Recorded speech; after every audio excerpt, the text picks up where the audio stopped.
Greetings, this is me again, Zara Bizak here, ex-Muslim. Um, I needed an expert, a lot of help because I believed in God and I believed to make this world a better place.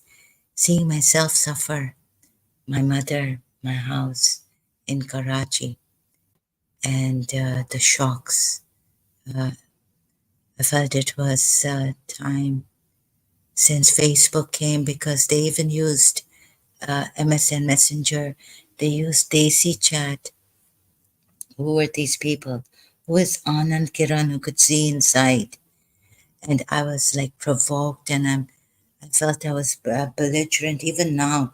So as I have these people coming here provoking me and I can't help but abuse and get really, really bad.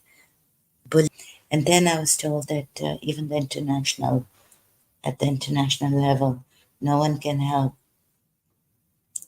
So the world problems also increasing in India. Um, the case on Gujarat riots.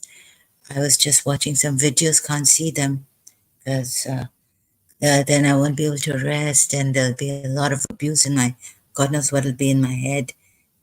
Privacy, my privacy violated since Anand Kiran. And I feel this has been going on in my life for a long time, even before year 2000, but they made it quite apparent using internet. I was just like shut down the computer and all this.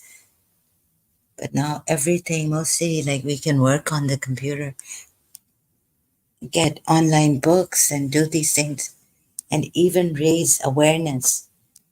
So shutting down the computer would only, you know what they're doing? Okay, I wish I could take it and not trouble anyone, not my family members, but they had me so claustrophobically, so attacked. I was like a mad person. So you're in the nervous breakdown, trauma, getting angry at small things, driver, this. If he would make a mistake, I would have a nervous breakdown in the car with the driver repeating. And then I started to abuse and all this. Well, and abuse was like I could still feel sometimes the pulling and the saying bad words. It's like it comes with a force. I wonder what kind of schizophrenia this is.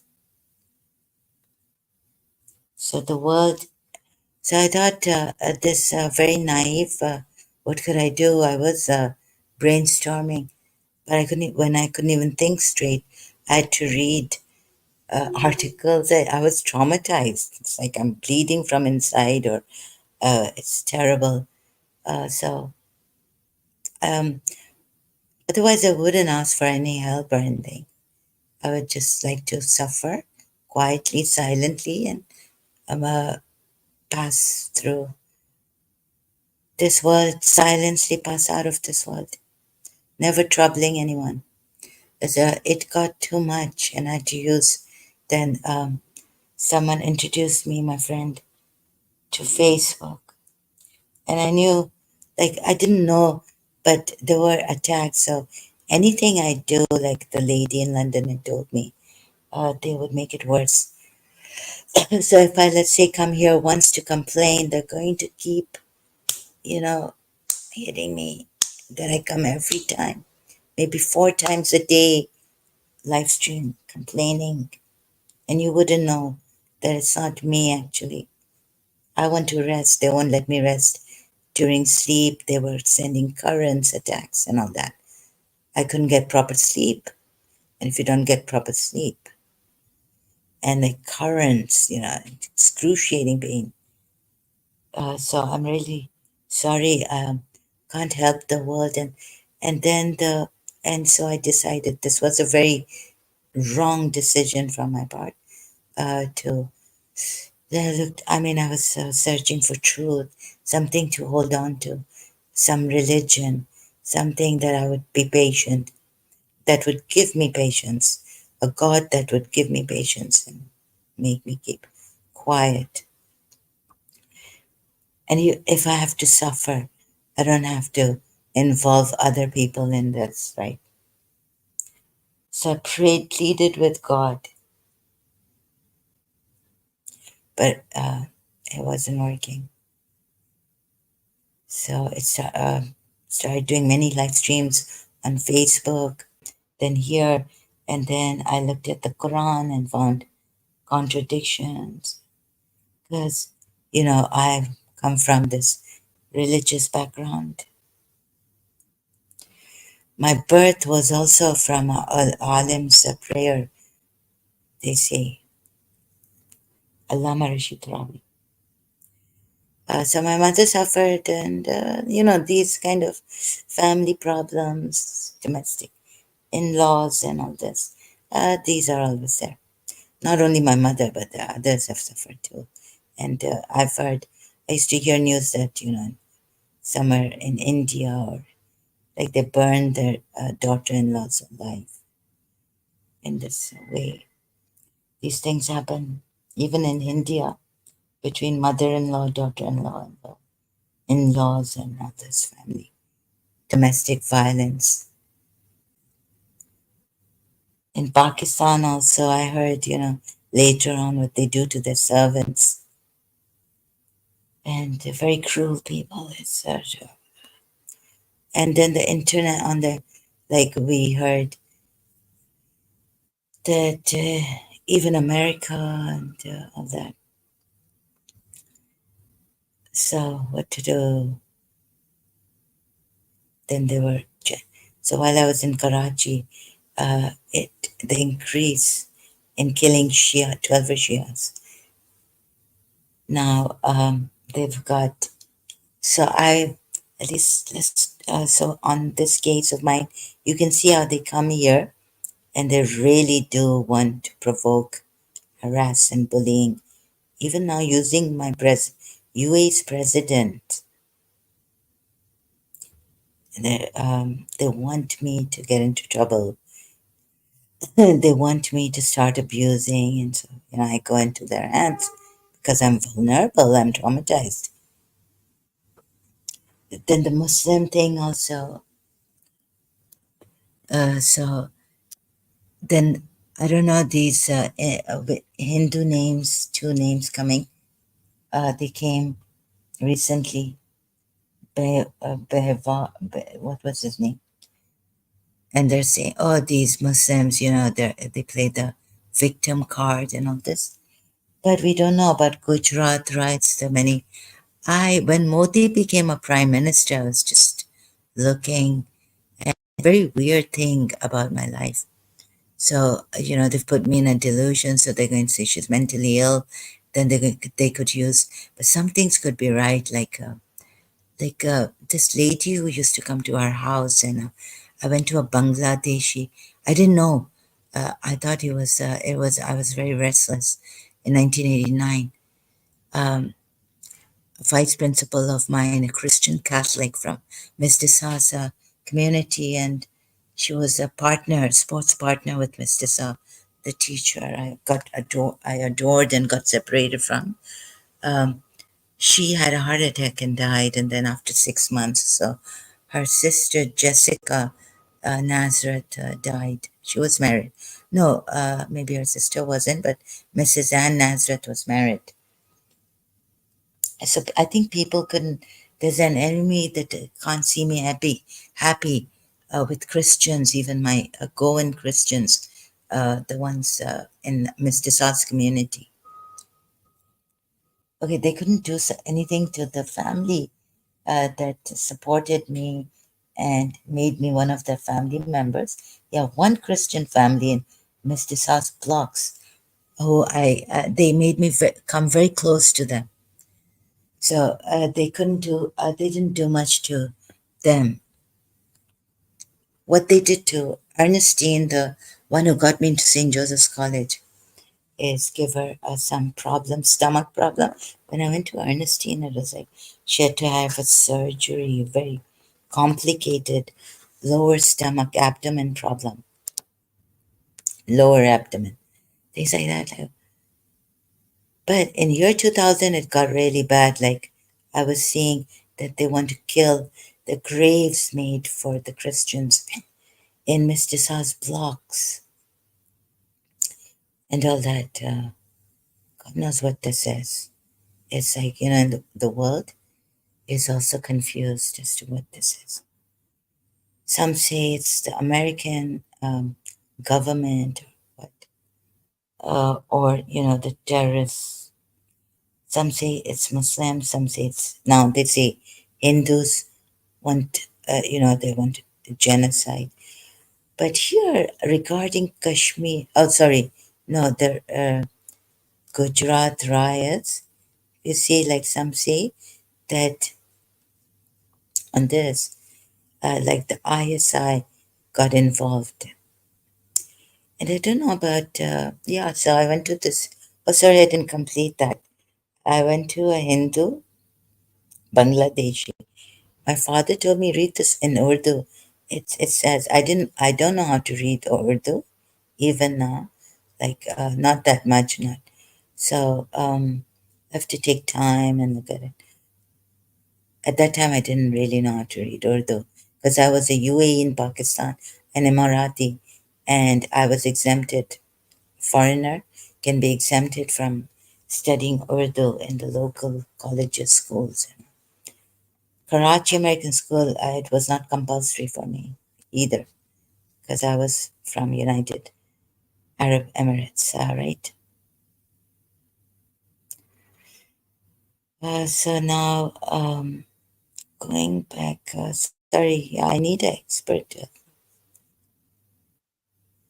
So it's been a religious crisis also for me to see that my religion, that I feel so betrayed and painful. It's very, very painful still. I'm in a shock. I can't get over the shock. I can't get over the trauma. So it's always painful for me. I don't know how I survived to do this. I could easily have gotten cancer in year 2000, early year 2000. The way they were sending me, my brain felt smashed, meshed. So they say that here. I wonder, Modi, that lady who used to come to my grandmother, she had a big mole on her face.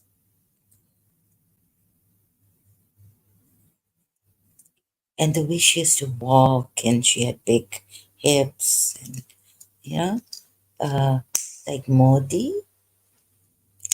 So when Prime Minister, so when Modi became the Prime Minister,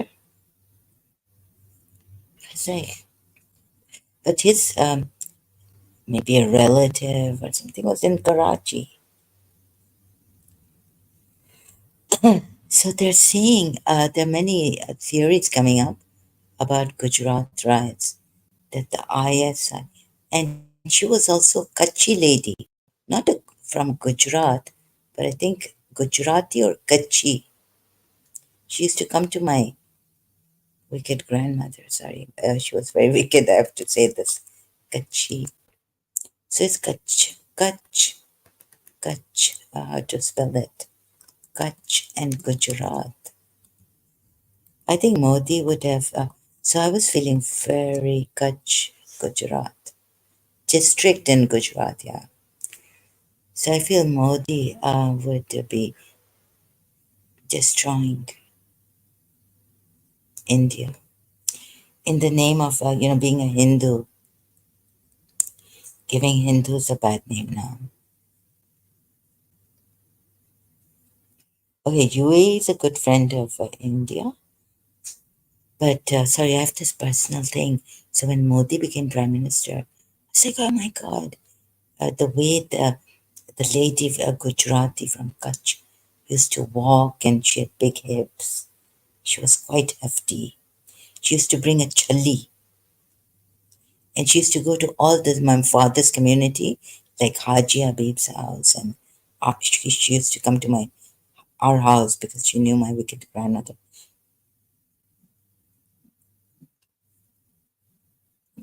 And the Bangladeshi, Man, I didn't realize he was a jadugar because I didn't read in Urdu. It just had this hand thing. And I was very, very restless. I went out to look for a healer or to find out a fortune. My prayers weren't working. And that was even much before year 2000. It was even before 1990. It was in 1989 when I was in St. Michael's School doing A levels first year.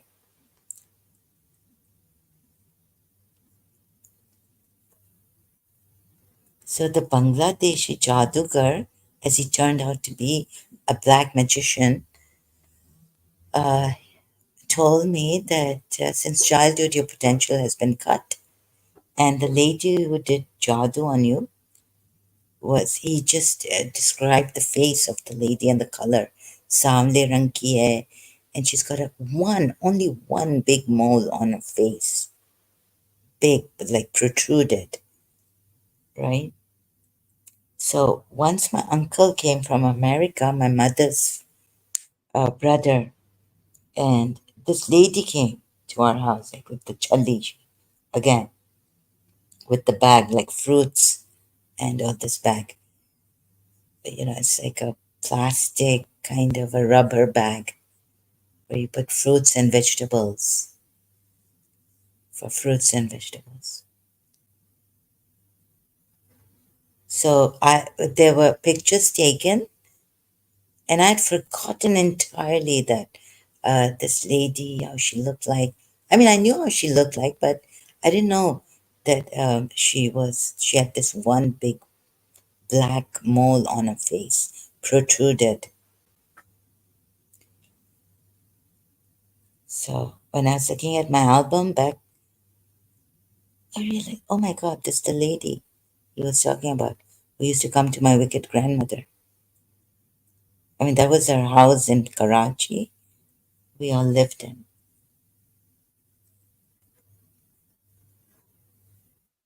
So very, and now, Hindus, I mean, they could be, I don't know who they are. Maybe they're ISI. I don't know. So about this, you can see the documentary also on this, or you can even watch a YouTube video on this. Sorry, I can, like, they say, like, no one knows for sure what really happened here. Seems like Modi was involved, right? BBC, there's also one, these on YouTube documentaries. I think Modi, I had a feeling Modi would destroy India because if his relative, that fat woman with big hips, and she had one mole, big mole. So if from Gujarat, Kutch, and so when he became the prime minister, and when those days I was following Sadhguru. He went, he visited Sadhguru's this thing, but I think he's a hidden. These people don't have any kind of their uh, their their religion is terrorism, black magic, dark forces. They just pretend to show that they worship, this or that. Their religion is terrorism. So when he came to Sadhguru's once big on like Mahashivaratri, I was like, oh my God. He's a good friend of UAE, the president of UAE. Recently, the president of UAE made a temple for him because of Indians, Abu Dhabi, in Abu Dhabi. But I can't tell, like, we can't, okay, like international, UK, they helped very good. They helped Malala Yousafzai, But I was told by some Pakistani on Facebook that you in Yemen and so no international, even any, let's say NGOs or we could get help from, but they don't even know how to. The Western people don't even know how to save themselves. The bomb blast there. UK has been taken by the Muslims. All this. So UK is destroyed by Muslims. India is going to be destroyed. So you'll see that. So you can watch the Gujarat riots documentary. Um, India's got Modi is giving India a very bad, and I don't even think he's Hindu. He doesn't have a religion. The only religion he has, or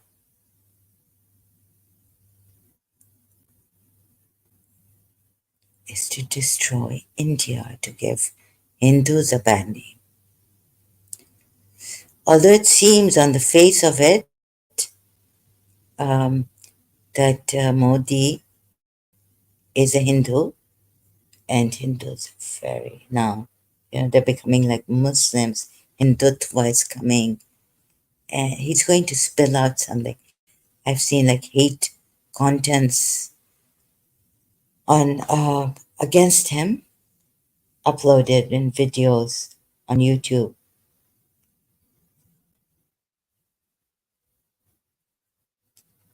That's it. He's going to give Hindus a very bad name.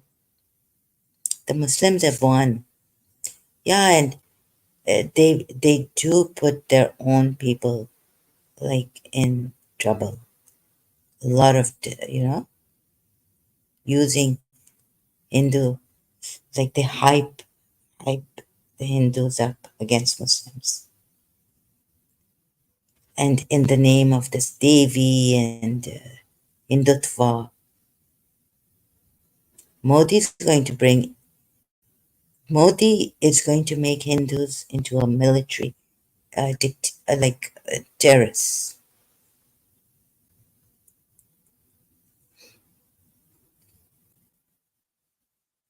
Yeah, it happened when he became the prime minister, and I saw him walking.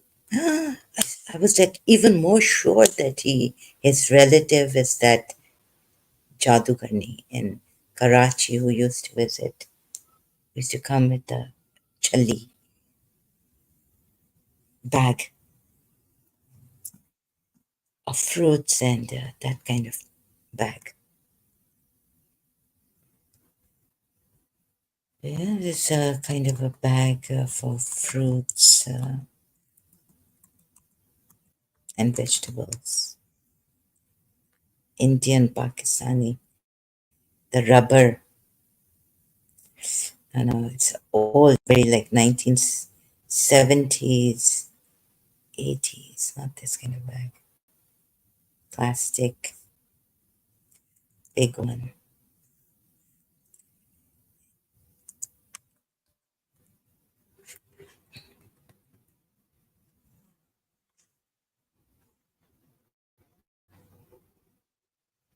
Indian, with those, what do you call it? Can't find it right. Oh, yeah, like this, Oh, yeah, like these square ones.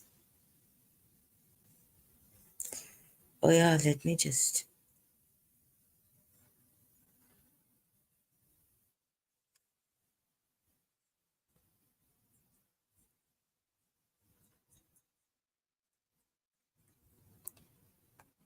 So this happening, mysterious case.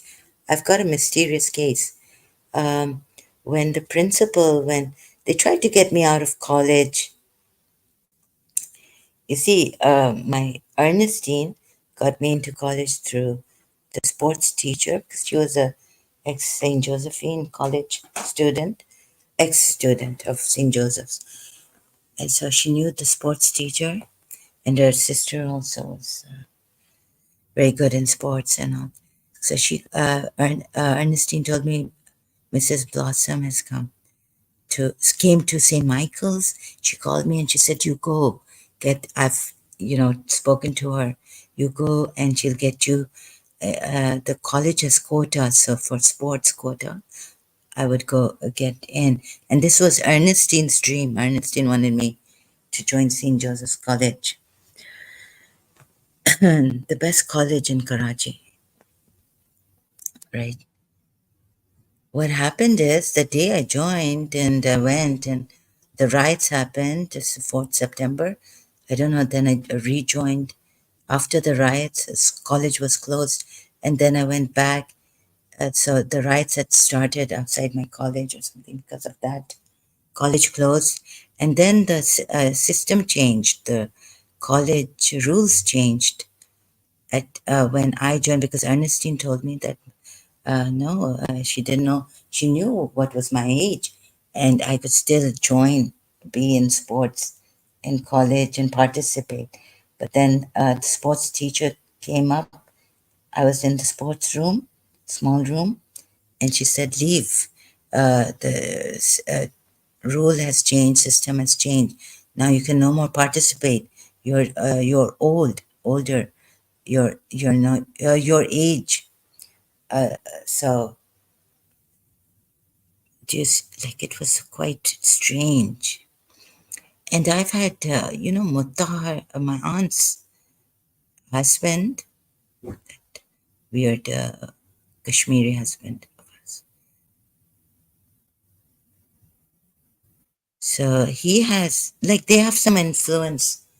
Uh, my aunt told me, like, you can go with him, get your degree. We had to go to our university, Karachi University, to get our college degree. So this guy who married my aunt, this Kashmiri guy, he knew Nawaz Sharif and all this and his family. And when we also had the Kashmiri people, really low lives working for my grandmother's house. Like there were workers there. Then the Safdar guy went to Muscat, Oman, and his brother, very terrible.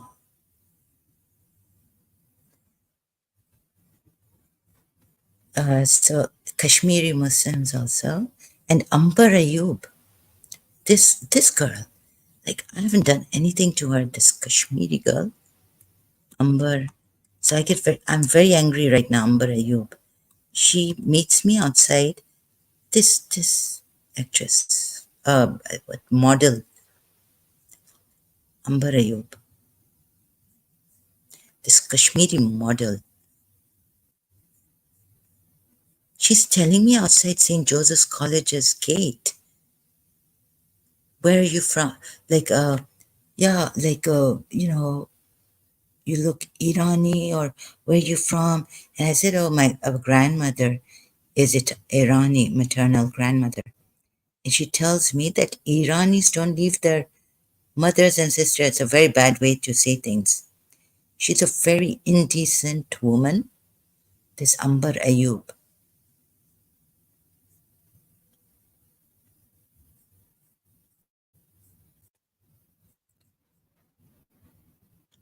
This She was a Pakistani model.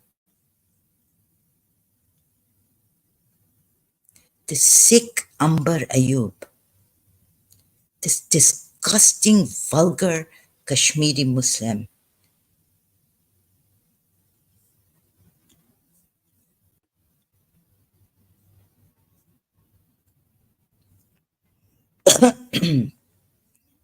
So my father said that he knew her mother because when the chocolatey, what's his name? Sorry, what's his name? I've forgotten. Pakistani actor.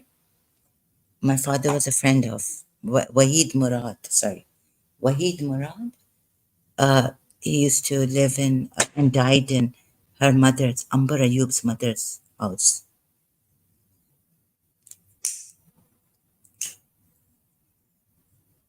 If you don't, so we can't say that, right? That you terrorists, humanities, enemies, tyrants, you sick, vulgar, shameless people. Stop yourself. You low lives. तुम्हारी माँ को बुलाओ, इसकी माँ को बुलाओ. I'm going my way in college.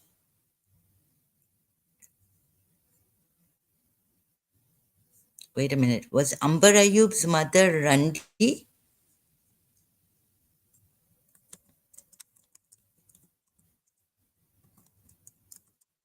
Kashmiri Randi.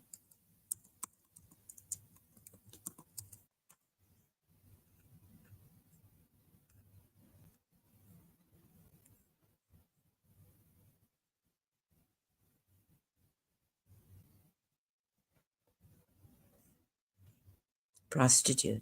Was she? Seems like it.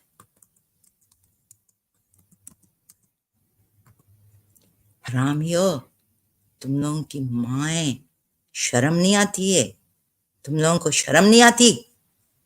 देखो कैसे बेशरम, बेगैरत.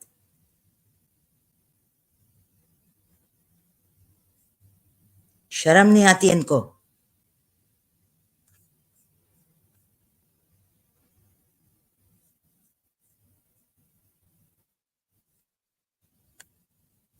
और कश्मीरी सफदर के छोटे भाई जो अपनी कश्मीरियों को, दूसरों की बेटियों को, एटलीस्ट ईरानी अपनी माँ बहन को करते हैं ना, दूसरों की माँ बहनों को नहीं करते, जैसे तुम्हारे कश्मीरी करते हैं. अंबर अयूब, हरामियो, अभी बंद करो ये बकवास. कावट, इधर आओ, मैं तुम्हारी माँ को दिखाऊंगी. Sorry, Americans, Westerners, we're dealing with such vulgar, such low lives, sordid people. इसकी शक्ल मुझे नहीं देखनी है.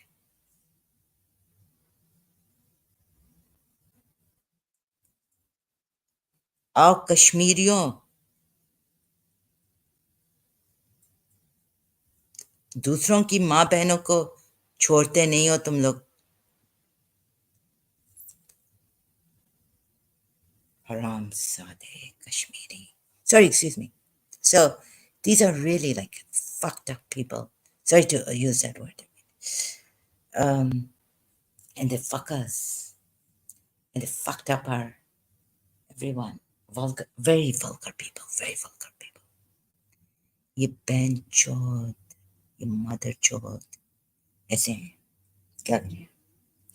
Motherfuckers, sister fuckers, others fuckers. So this can't help it. अभी बंद करो अपनी बदमाशियां, अपनी बेगैरतियां. दूसरों को बोलते हो, अपने आप को देखो तुम लोग क्या हो. तुम लोगों की माँ क्या थी?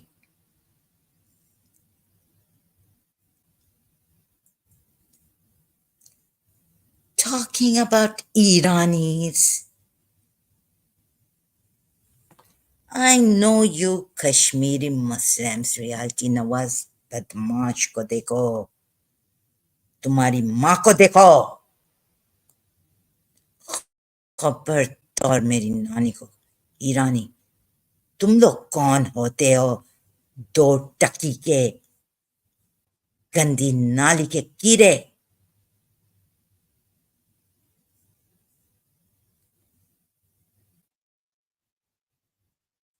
ओके?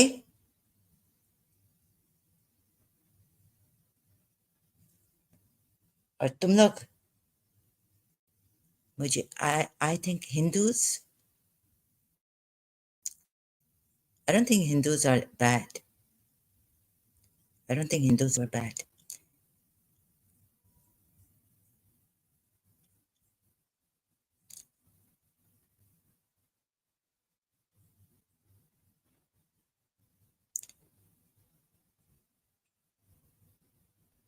बड़े बड़े सिप हुए हैं।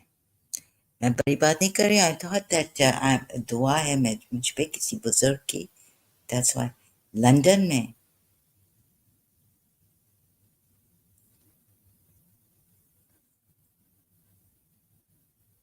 चले इस Pathan Pathan they are very good at being, you know, when they are drivers and all this guards, वो नमक हराम ही नहीं करते हैं। ये कश्मीरी मुसलमान, ये सब मुसलमान पाकिस्तानी नमक हराम अपनी अपनी काम को अपनी काम को खा लूट फूट के खा पी के बर्बाद कर दिया है। They've destroyed these Kashmiri Muslims।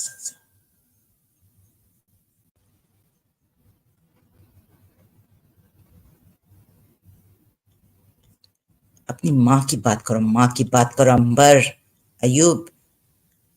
I kept quiet at that time, not knowing that these are the people, ये हमारे दुश्मन हैं। ये पाकिस्तान में shit defecating। इन देखो क्या दिया है। देखिए इस्लाम में जो इंसान का डिसेंसी, अगर लाइक मेरे रिलीजन में सिंप्लिसिटी भी, अगर आप पहनते हैं, अगर आप स्लीवलेस पहनते हैं, जो भी पहनते हैं, so my Miss Shafiqa, Mrs Munira Gulzar, लेकिन एक खानदानी लगता है ना, एक शराफत सी। जैसे I used to wear mini dresses in London. They said you don't, it doesn't seem like you're wearing, it seems like you're in hijab. A Pakistani Rana told me in my Holborn college.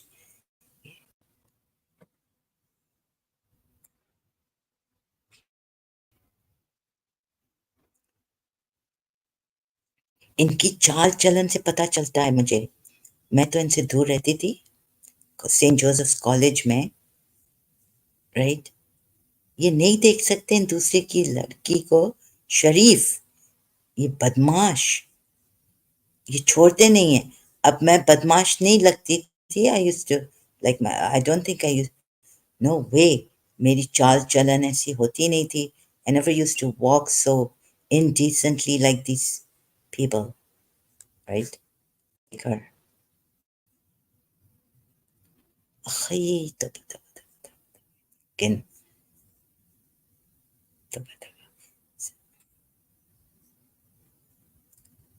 So I wouldn't say anything. I wouldn't go home and tell people कि ये अंबर है, ये वो फैली हुई हिप्स और ऐसी छोटी कद की, nothing great about her. But and you know her, like there's some graceful lady, a graceful girl, कुछ भी ऐसा ग्रेस व्रेस नहीं है इसमें। ऐसा लगता है कि मैं तो दो आने भी नहीं दूं इसको। लाइक कोई मुझे बोले ना इसको खरीदो, to buy her, I wouldn't give 2 annas, Pakistani annas, to buy her. If they tell me, okay, we give you Ambarayu for 2 annas, cheap as ever. But I never said anything. I used to keep myself away, dignified manner. We were told, like as I had instilled in myself that when I thought, you know, in the Quran ayat, that when you pass by something indecent, pass by in a dignified manner, saying peace. And I never used to announce that, oh, today I passed by an indecent thing in a dignified manner and peace. I'm standing outside the gate, St. Joseph's College gate. She's there She was a student there in third year or something. She was senior to me. I was in second year. Like she's so, or I was now in, I don't know whether she graduated from St. Joseph's College or she just, couldn't graduate. And I think her relative sister, her younger sister, was in St. Joseph's School. So,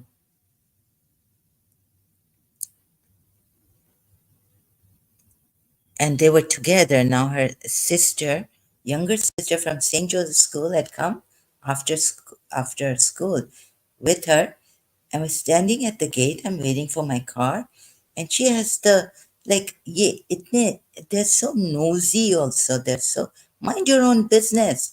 And if you have to ask me where I'm from, like telling me about my Irani blood, discriminating against me and Iranis, you sick Muslim Kashmiris, low lives.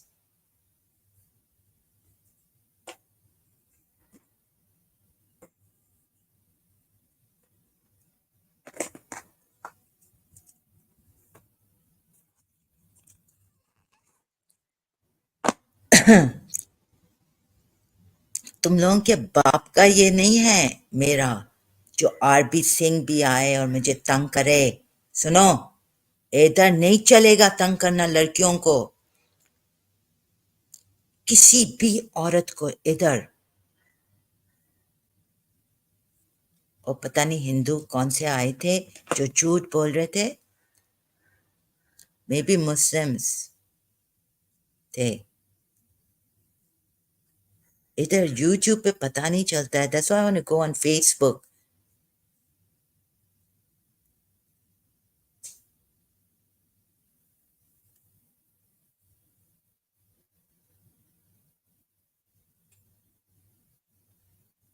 What nonsense शराब पी के ये गंदे लोग जड़ी लोग sinus Sheikh Mohammad ने कहा तुमसे शादी करो ये क्या RP Singh what kind of a thing is this मेरे प्रेसिडेंट का नेम यूज कर रहा है समझता है कि पूरी दुनिया में गुंडागर्दी और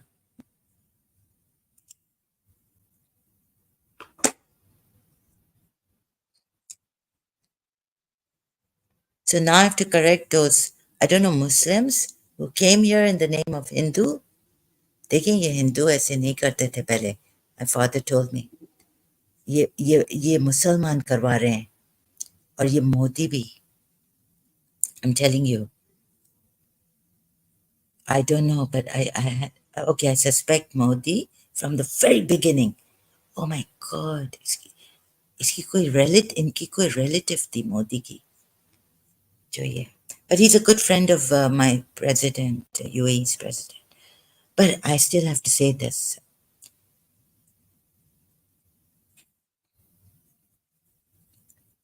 so this पूरी इंडिया को ये मुसलमान बर्बाद करेंगे अपनी मुसलमान को मार के हिंदुओं के हाथ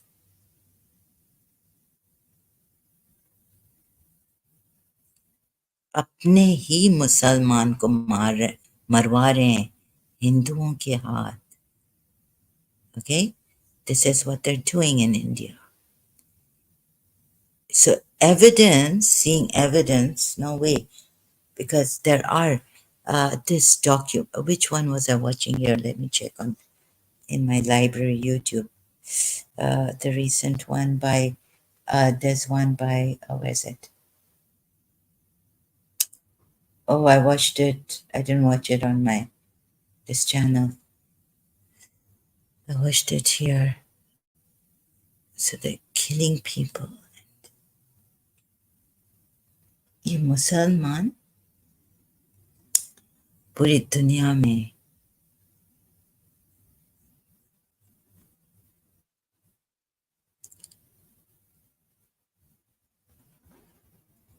oh my god Sonia Gandhi Indian National Congress 30 minutes ago oh god save India please you know the Modi They're, please listen to me. They're using Indian Hindus to get, this is, this, and they're going to go very far with this in India.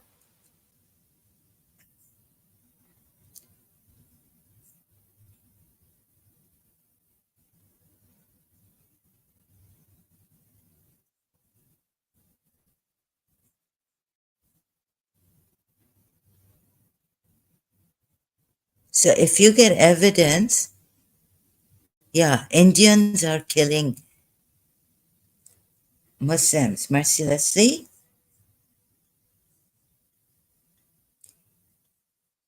And I have to be very alert, but I can't.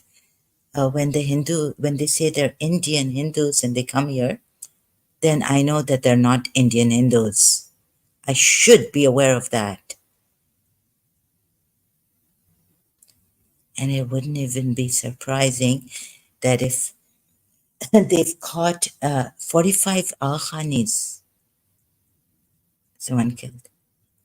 And even if the leak has come out that the Indians wanted to kill Hindus, Arya Samajis, I'm telling you, these Arya Samajis could have been made by Muslims to destroy India, to create such sufferance. Like Yahya Khan in Bangladesh. Hindus were not like this before. And who started this? You know, the rape and all this? Yahya Khan in Bangladesh.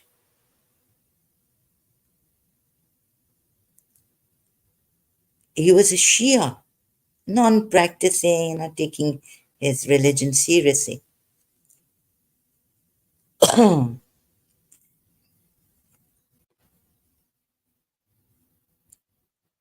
Now I'm doing this, whatever I was doing, out of sincerity, sharing, unbiased, I thought I could help. Back to my innocent, I love innocence, I love purity.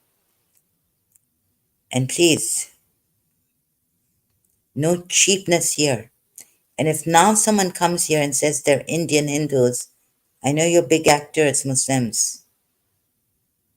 I know you are the ones who want to destroy India. You're doing Ghazwa Hind. And at the cost of killing your own Muslims. Yeah, you are the ones.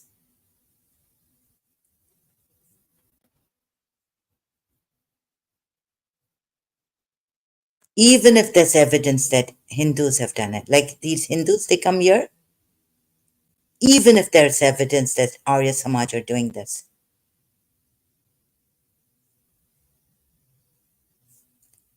Now let's see what, I'll see this perhaps if I remember or have time. How Islamic rule changed India, above India. I've got to see this, above India.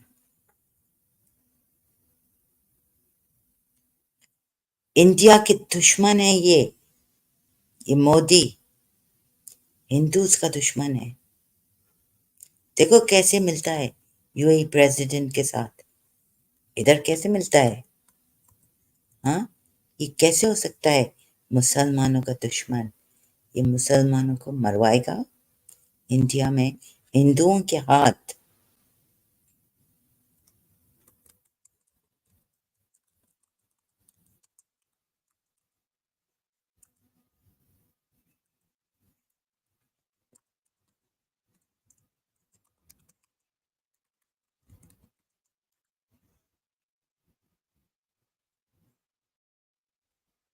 Even with Sheikh Mohammad देखें ये आपको मुसलमान का दुश्मन लगता है नहीं नहीं ये हिंदू इंडिया का सबसे बड़ा दुश्मन है ये Modi sorry to bring it this way देखें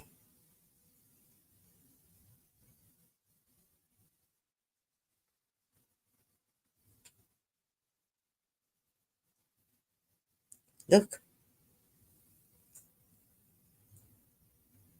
ये आपको लगता है? ये लगता है? ये लगता है? ये लगता है इधर मुसलमानों का दुश्मन?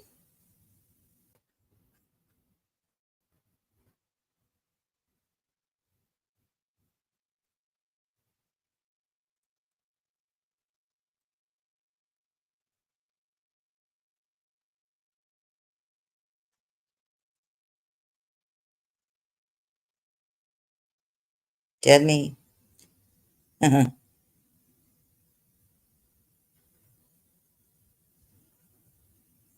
Please save India and the people. Muslims, these Muslims like Modi, ISI के लोग. Maybe it could be Gujarat riots sparked by this ISI of Pakistan. Pakistan एक बहुत कोवर्ट नार्सिसिस्टिक कंट्री है और उनका और कश्मीरी मुस्लिम्स भी ये लोग इनका बस ये है इस्लाम इनका ईगो वाला रिलीजन माय रिलीजन और रिलीजन एंड जो हमारे रिलीजन ने कहा है वो होगा होके रहेगा विल डू गज़वा हिंद ये ऐसी लो लाइफ है ये पाकिस्तानी पीपल इनके बच्चे बच्चे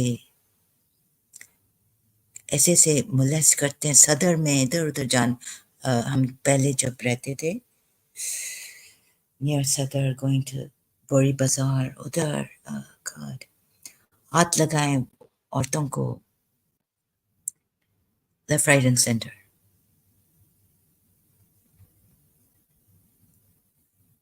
और मोदी नहीं है और मैं क्या बोल रही थी but I we can't do anything because they've invested so much in this to destroy India destroy Hind Bharat.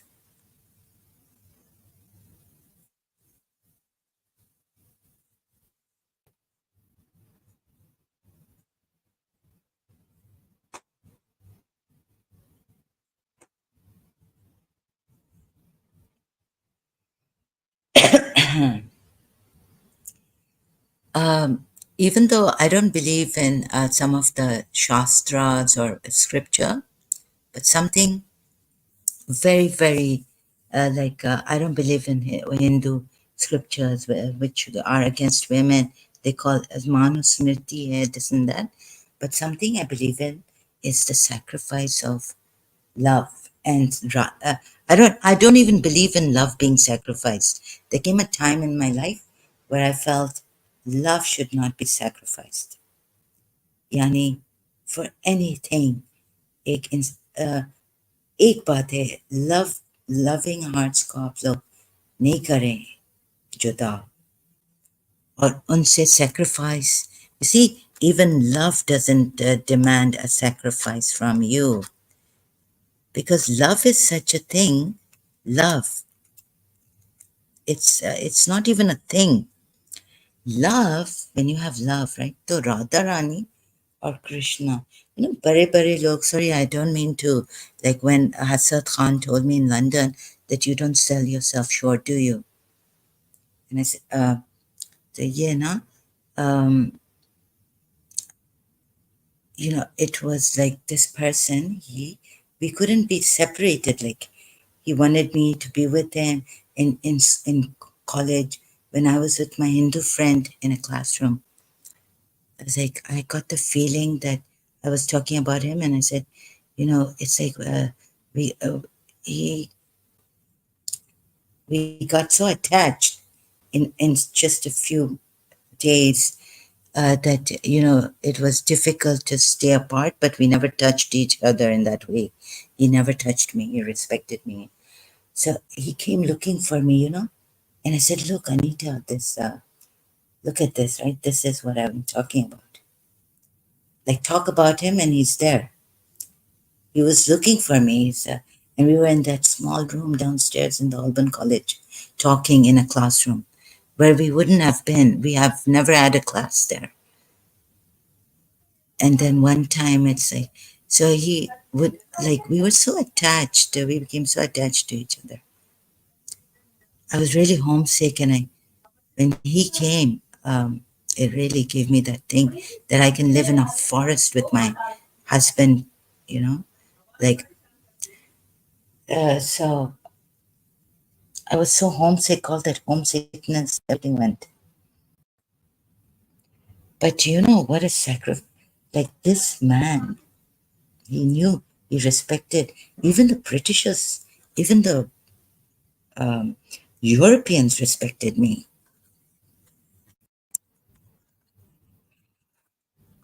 Like in Pakistan, if someone is walking out on the street, a girl or like a young girl or woman, and is smoking, they would call her a slut.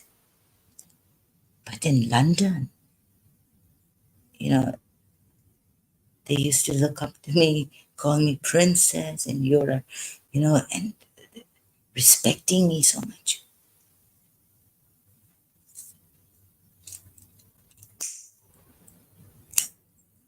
If this happened in Muslim countries, God knows how many men would have come after me if I was smoking outside. In London, no man came after me.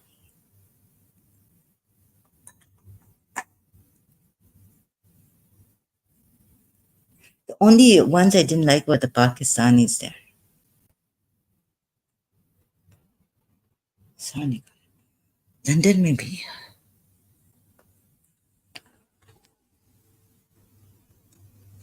Not Indians, not Hindus. I'm not discriminating, this is a fact.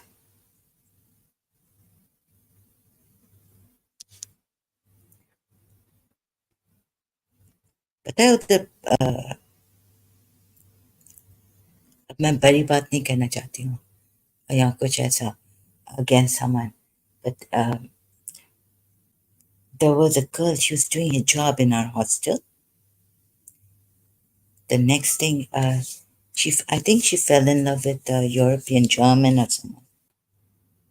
The next, there was gossip also there in the hostel. I didn't like it, but so uh, I was told that she found a German guy or some European guy, um, and I was told this is gossip, this like rumor that she ran away with him. She left.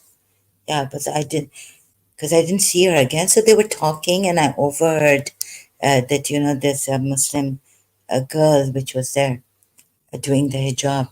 She ran away with. She took off her hijab. She ran away. She eloped with the German guy she fell in love with.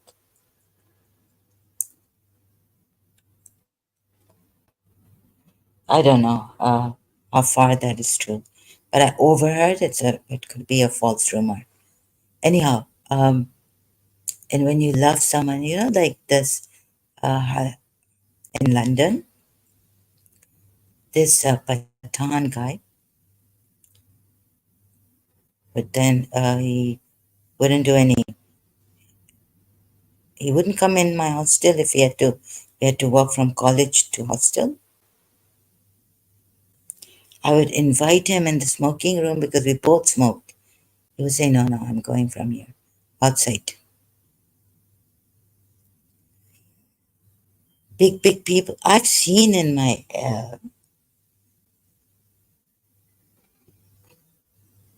and in London, being alone and all this, you need a partner, you need a boyfriend, you need someone, need a god, like someone, being alone, being homesick.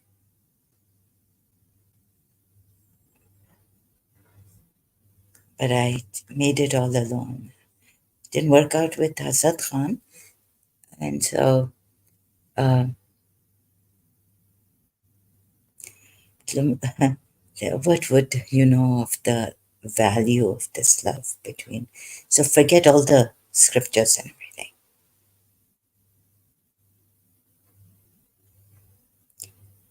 But only the thing with me is that Radhe and Krishna.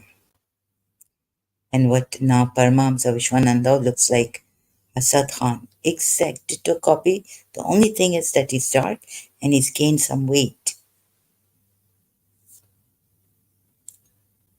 like I had here. So, voice, everything the same. The chin, the whole face, everything. Only that his hair is wavy. Asad Khan's was straight, but not dead straight. It had some, like, when he had long hair, he it wasn't like, very dead straight.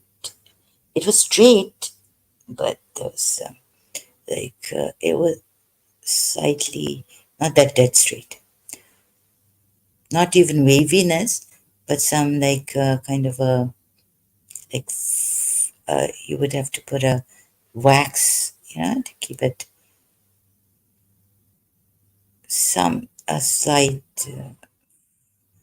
very slight, like very very slight frizz, which is like comes to nothing.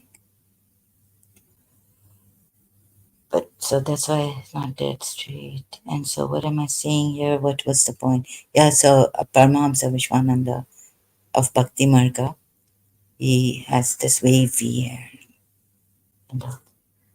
And so this, so recently connect, I felt, I'm not sure, but like he's telling me that it's very difficult. Do you remember? And I'm like, no, no. I mean, there are people in have sacrificed. We've seen Indian and Muslim, uh, not even in Muslims, please, because that, oh yeah, we have mutta. If you can't control yourself, the men are told to do mutta, pleasure and pay and all this. You know how difficult it is, and, but we remained apart. And right, he wouldn't go out. He wouldn't take me out without his male friend or someone. Third person has to be there. Uh, so and the pull in the heart, and I was so homesick. I told my principal in first year when I was talking to her over the phone, um, from London to Karachi, like, I was telling her like this homesickness, so this pull in my heart. I just wanted to take the next plane home, or such intense homesickness. The whole hostel later on, after some months, started to know that I'm homesick. They'd look at me and they'd point homesickness. Because, and then having to have someone who can't, in the beginning, like, no, he was younger than me and I had gone through a lot, but still, like then, very few people are able to stay like that, maintain that decency. I mean, the thing of not going, not kissing and holding hands and not touching each other. Although London gave us the freedom to do that. So, and another thing was that to be separated, due to some, like I would tell him that, no, I don't want you to drink, or this friend of yours, and this is not the way to act. All this, so he was telling me right now, ishq. So it was, very few people can do this. एक पुल होता है और भी. I had to call Mawla Mushkil Kusha in London. Man appeared in Earl's Court when I was going from. I was telling my friend Anita, like when he we broke up and he started to go out with the Trinidadian Hindu Christian girl. Like her family is Hindu, her last name, but so I was like, Anita, it was very difficult for me. And then not being able to talk to the principal. It's like I just, I didn't want to go back to the hostel to see them. And so I remained as much as I could in my college. They would come in college, but most of the time, thank God, Azad Khan and his girlfriend would be in the hostel. So there was stuff in the beginning. I was like, I called him all, I can't take it. Of all times, because I didn't say Imam Ali, because I was reading this book by Sarah Saveri, The Taste of Hidden Things. And it's all about Sufism. And she says there's a Maula Mushkil Kusha of all times. So now this guy Saleh had come Pakistani in our college. So he was doing LLM, so he was going to LSC and coming to our college also. Some of his subjects were there and here. So anyways, whatever it was, I think it was coming from LSC, whatever it was. So I became friends with him as a sister. I took him as a brother, Pakistani brother. Um, so he told me that uh, he's read about Sufism and some things he's experienced. Um, so he told me that Hazrat Khizr has a pointed beard. And this man came in pointed beard when I called out to Maula Mushkil Kusha, and he didn't look like I think it sounded like some Europe, like not even Mediterranean kind of a person. Maybe, or like from my side, Irani, and there were Iranians in that area, Kensington, very few on Earl's Court side. So, anyways, he came. He said he wanted a light. Do I have a light? I said, okay. The people came for asking for cigarettes, but light.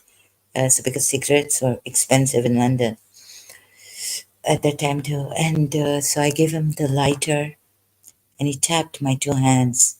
And he's quite jolly, and he had a black jacket on, white shirt, and quite medium height, short. And then I was like, when I was going from Earl's Court, I just left. And I was going to Cromwell Road, the traffic lights, the fork, at the end of the fork road. Um, there he met me. Then I wanted to turn and look. Like, no, wait, I called out to Maula Mashkul Kusha of all times. Is he the Maula Mashkul Kusha of all times? The remover of obstacles of all times. And then I went in my hostel, and then my like that pain, and I could. Then I went to the hostel, and it was okay. It was like all right. Like I don't know, I can't remember, but he like that gave me some consolation that could this because Saleh had just told me in college that Maula Mushkil Kusha, no sorry, Hazrat Khizr, this man has a short but pointed beard. Could he be Maula Mushkil Kusha?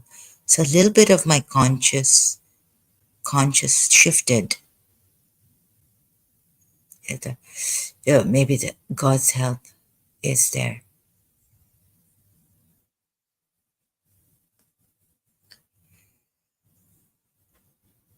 And anyhow, but the main thing is that I'm not into Hinduism. I don't believe, there's lack of evidence of God also. But so what's coming to me is just that I don't want to put myself in that Radharani, that This is what is coming to me, that I can't control, that you are Radharani.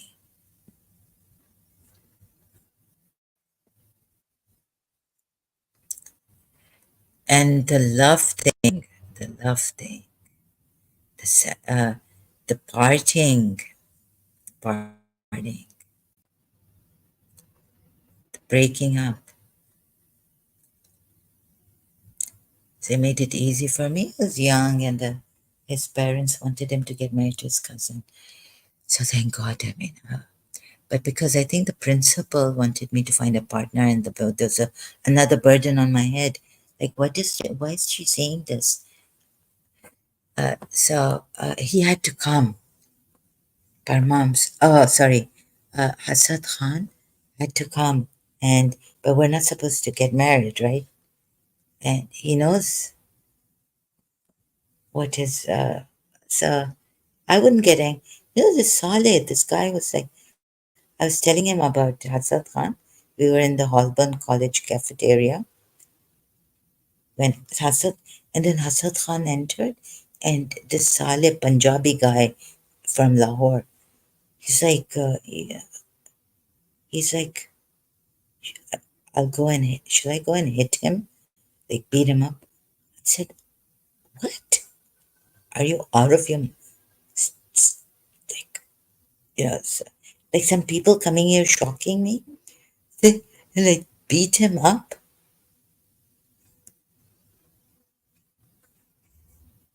Are you out of your mind? No way. I couldn't take it. Whatever he was saying, whatever he said, I couldn't take it.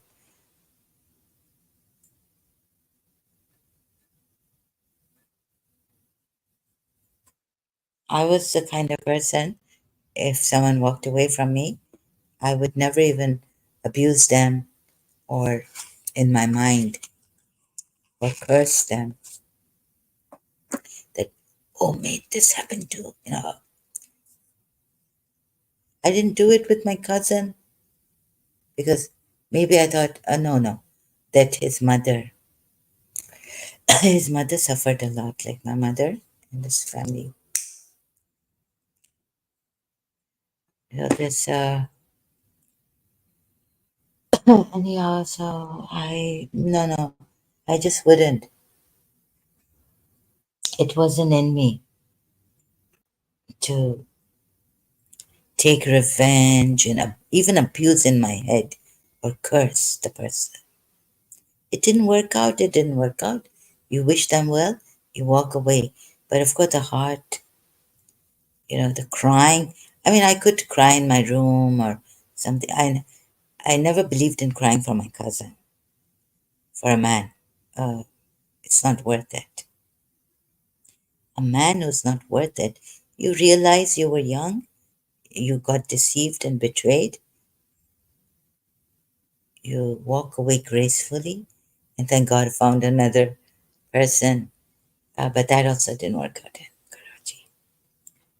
I think my father got us separated. I'm not-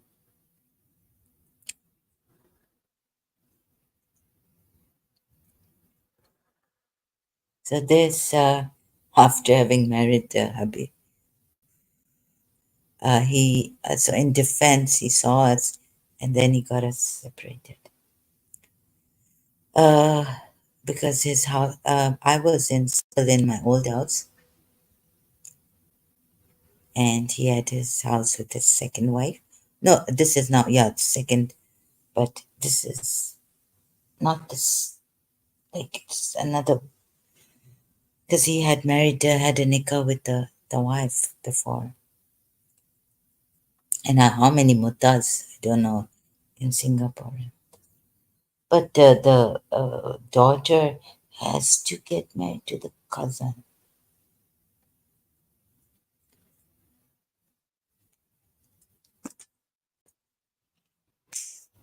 So don't meet Mr. Sa because of this. Yeah, don't meet the boy because of all this. Now, really,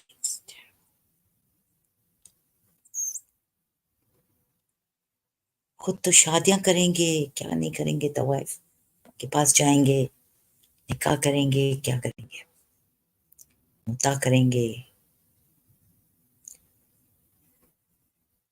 so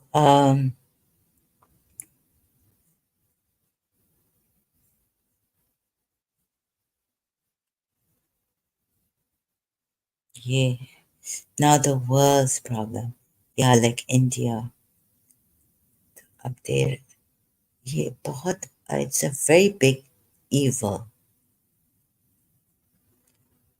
Yeah, so I didn't know Hassan Khan was Paramount Khan at that time in London.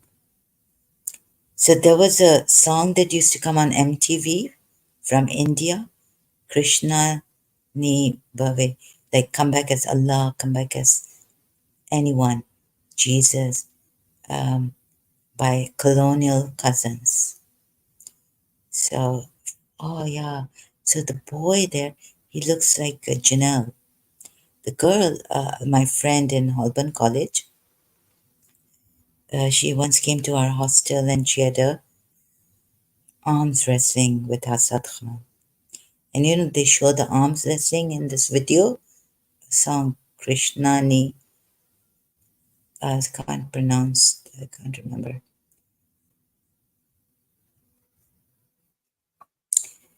So, uh, I, so my health not, it's deteriorating. I'm rotting. Can't do much. Can't prepare food. I have to order food. And all this, and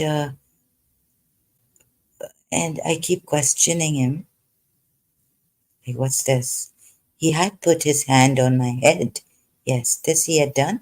When I was in the student lounge, I just come out of the library, and I used to feel when studying that my head would burst. So I didn't have high blood pressure or anything, and also headaches and burning feeling, hot face and hot head. So I just came from the library taking a break. I had to do some work in the library, college, my college library in London. So I was just lying on the sofa, like I put my feet on the table. I just put my head on the sofa back, sitting, and he came and he put his hand on my head. But if he's sulky, my headache didn't go. I was like, and then I became insane and all this. So I was asking him, if you are sulky, why couldn't you help me there? I had to go. I've been going through hell of a kind, but this time it's the second hell. So I've given in, like, got people, enemies, they're like bees. They want you, they want to tear you apart, tear you apart. I've experienced that. Anyways, if this was Kalki, then all that, and I don't know, do I have to, I've even asked if I'm the killer of Radha. Did I do something? No, they said no. Then why am I being punished?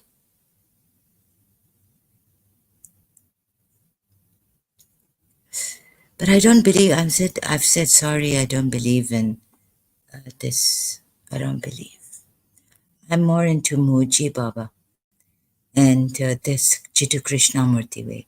Like, you should realize you're free. No one should, no one should threaten you. You should not feel threatened. You should feel safe.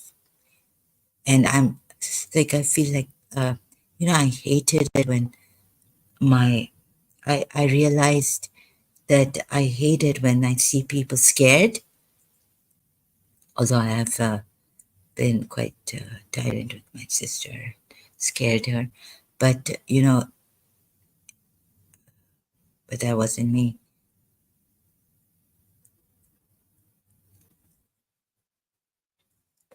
Yeah, so when I was in London, we went to Abdullah Shah Ghazi's Mazar. There was a fortune teller also. And like the clairvoyant, what she told me in London, that it's not you. I said, no, I get angry. And she said, no, it's not you.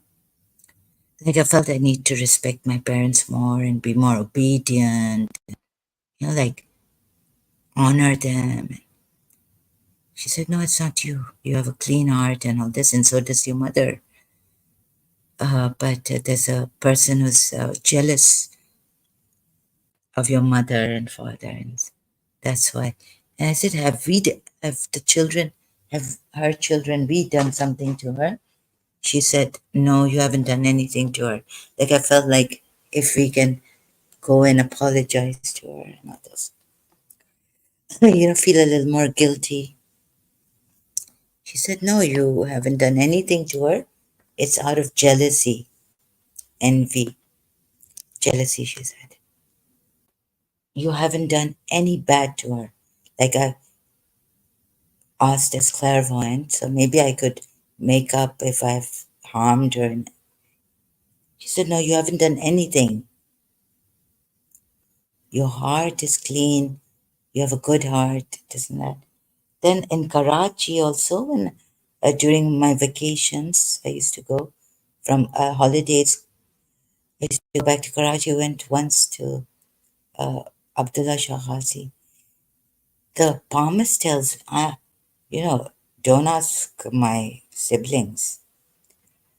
Palmist told me, looked at my hand, I was at Abdullah Shah Ghazi's place. Like my friend and brother from Alban College, Moin Abbasi, he took us, he introduced us to this palmist thing in Karachi. So we started going there, and he told me that this palmist, the dramatist, actors, well-known people come to him in Karachi. So we went to him, we found him that night. My aunt was in the car, my Christian friend was in the car, and I was in the car. And he told me, seeing my hand, he's the first person who told me, and the last person, that I'm a harmless creature. And I couldn't believe. And he said, "You've come to me? You don't believe in these things." And I was like, "I don't."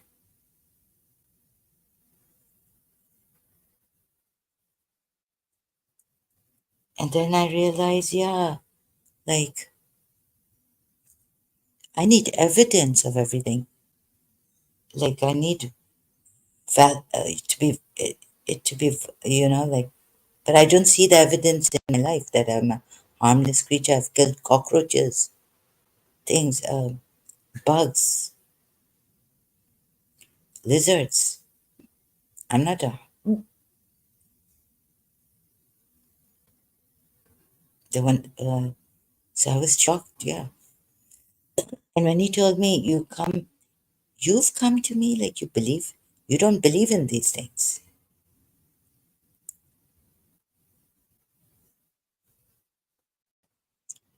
So that I don't know, but anyways, he was the only one who told me that I'm a harmless creature. I'm a harmless person. Person? Harmless human. Harmless? Yeah, so I've gotten angry and all this out of justice, but I've raised my hand and all this and killed animals. I wish I was Jane. Jane, Jainism. Like when I read about it, they're so lucky. Like at one point, I wanted, Jesus Christ, please take me, make me like Mother Teresa, compassionate. You see, I can't, if I don't go all the way with it, my religion. First and foremost, when we read the Quran, I was thinking, Bismillah ar-Rahman ar-Rahim. Allah is the compassionate, merciful. So I have to be that. First and foremost. And if I'm not that, then I'm not a true Muslim. I started to think like this. And I don't want to hurt people. No one. I just want to become, like, I want compassion to take over. I tried to flush my ego, listening to majlises, muharram. Today, you know, this is shirk, this is idol worshipping, this is that. like our Maulana was saying in a majlis, I came back home, wrote notes on, like, I'm flushing my ego for this, that. Uh, and so I realized that in flushing my ego, I could be the compassionate, like have Rahmaniyat or Rahim. But I worked for it, I failed miserably. So then I read about when online Jainism, they don't even, uh, like use needles for their clothes. They don't kill a mosquito. I've killed so many mosquitoes using piff puff sprays and all. So known as Jain Dharma. They are harmless. Mahavira around 600 BC.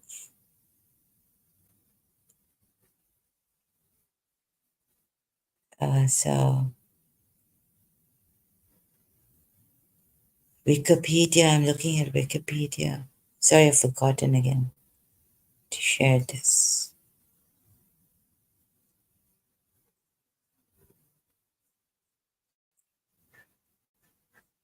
Oh, so feeling so guilty that in my life, if I loved Imam Hussein, I would be harmless.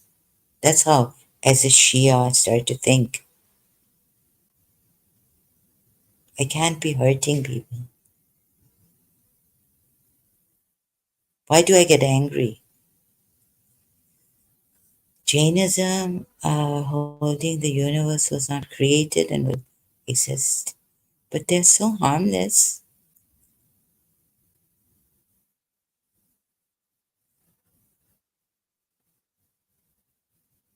Oh, Mahavir, I feel so guilty in my life.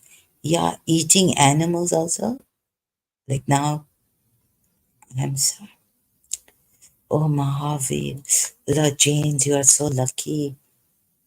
It holds that one must abandon all violent activity, and that without such a commitment to nonviolence, all religious behavior is worthless.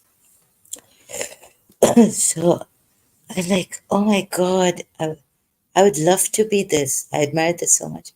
It does not, in Jain theology, God, who will, so, I was reading Jiddu Krishnamurti, Ending of Time. So I had this hope.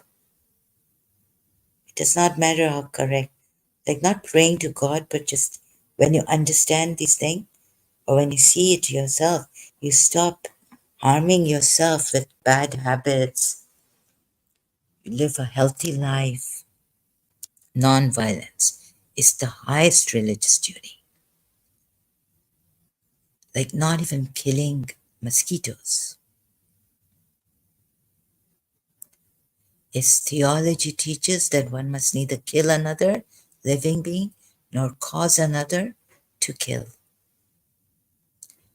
nor consent to any killing, directly or indirectly. Furthermore, Jainism emphasizes nonviolence against all beings, not only in action, but also in speech and in thought. It states that instead of hate or violence against anyone, all living creatures must help each other.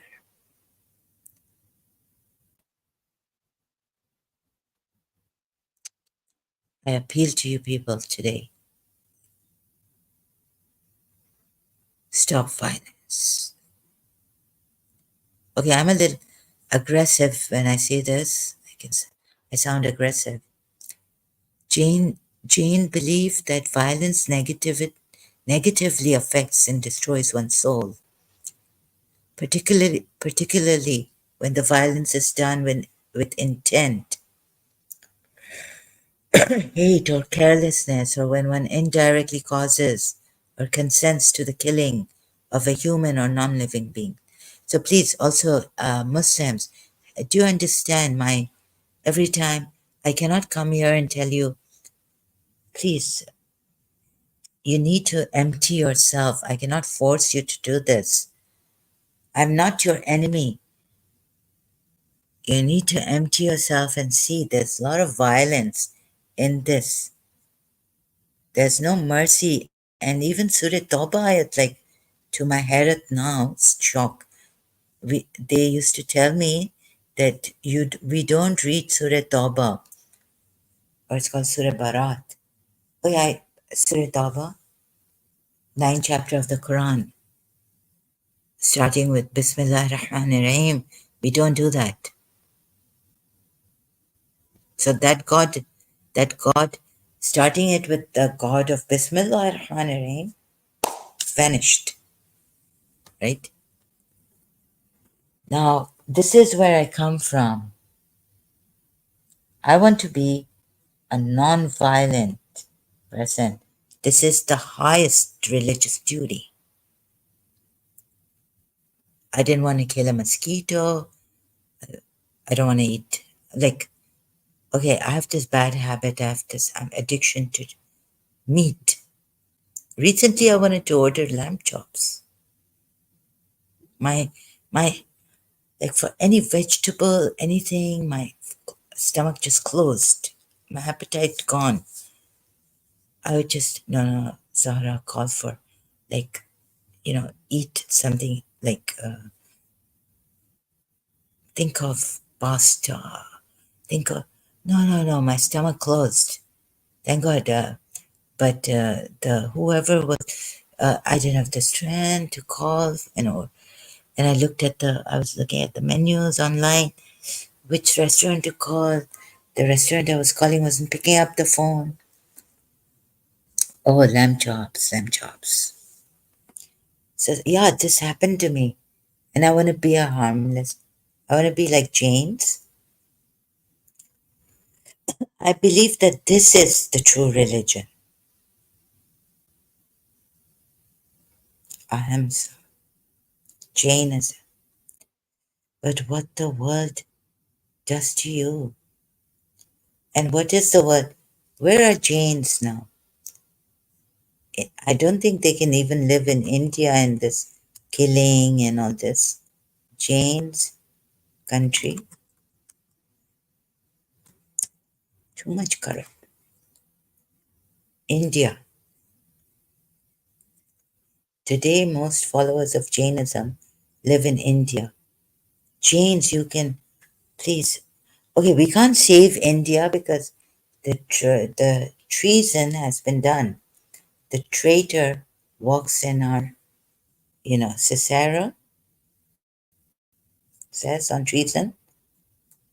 There are many traitors in India now. Right? So on treason. I know. Come on, Mahavir, where are you?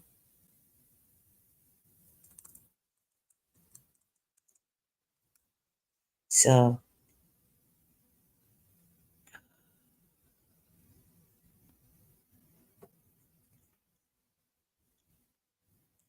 these traitors in the name of uh, Hindu, Hindus, and they're Indians coming here also, Muslim traitors. I mean, Muslims are a nation can survive its fools and even the ambitious, but it cannot survive treason from within. An enemy at the gates is less formidable. But now, how we have to face this enemy, not through violence, where he is known and carries his banner openly, but the traitor moves amongst those within the gate freely, his sly whispers rustling through all the allies heard him. But the full, like he kills the soul. The full one is not given to me. The one given to me in Pakistan when I used to.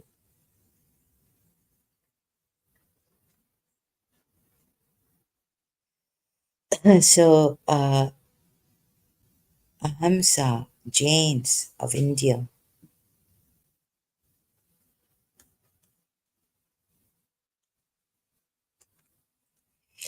Okay, these Muslims, the enemies of Bharat. Okay, here is the full one I found. A nation can survive its fools and even the ambitious, but it cannot survive treason from within. An enemy at the gates is less formidable, for he is known and carries his banner openly. I can't show you this because it's on Facebook and gates are open, but the traitor moves amongst those. He's come in India. He's your leader, your guru. Even 3M I thought was a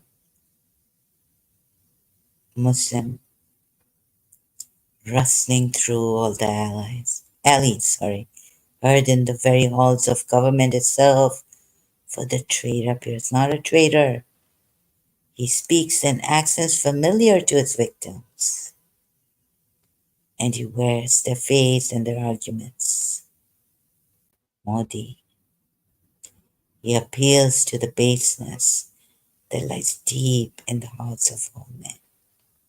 Muslims changing as Hindus. He rots the soul of a nation. That's what they're doing in the name of Hindutva. He works secretly and unknown in the night to undermine the pillars of the city. He infects the body politic so that it can no longer resist. A murder is less to fear.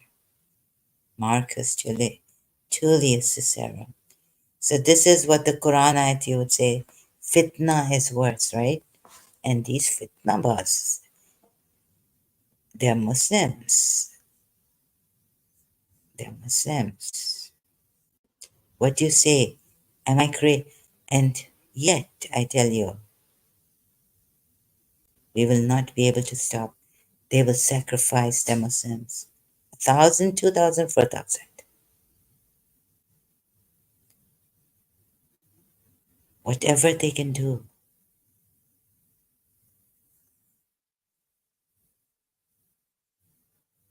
to destroy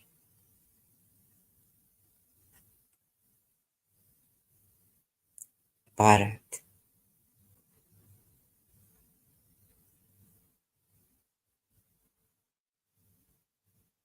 But they will not succeed because Radharani is here. Okay? And the love in Krishna. These Muslims in politics, BJP, Modi, they won't succeed. My love is with you.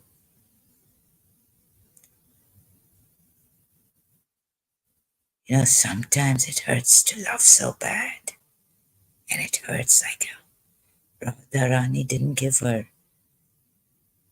herself so easily. And then, but the sacrifice of love is great. It's a great sacrifice. My beloveds, Jains even,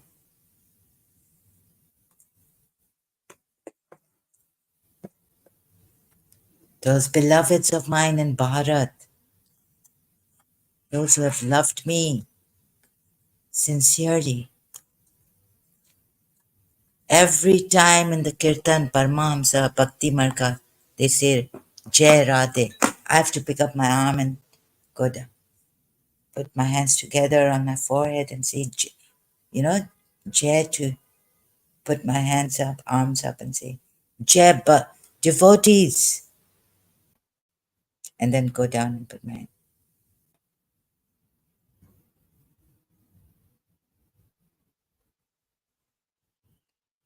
You know, Prophet Muhammad married so many. this and that. They say Krishna married this, but it's a different thing. Look at Radharani.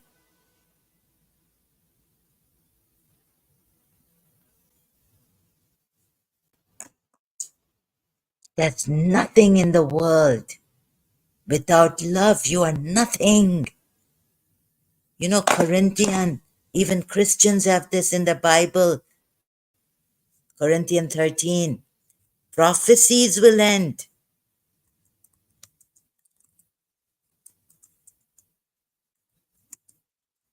You know, I was told, I found out that Jesus Christ went to India. Anyways, we don't know about. I'll see. I'll check that again. Let's see. There's some 13, 1 Corinthians 13. If I speak in the tongues of us,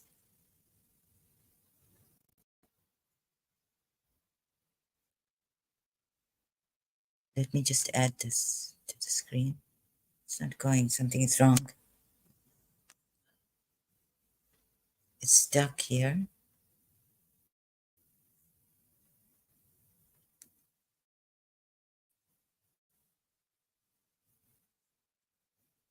So you may have prophecies from prophets. What's happened? Something is wrong here. Oh, the browser has lost connection. Sorry, this a Christian site trying to load it.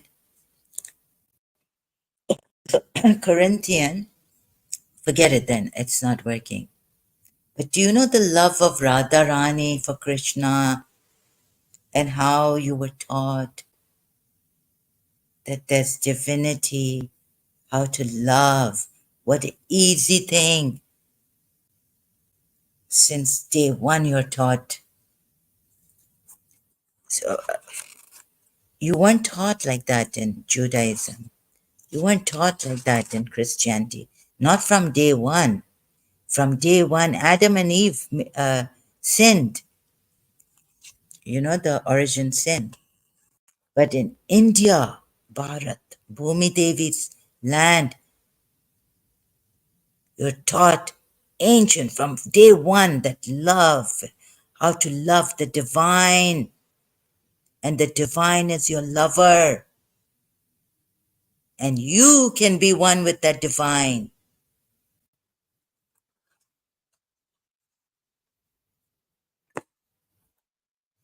You're not taught like that in Islam, even.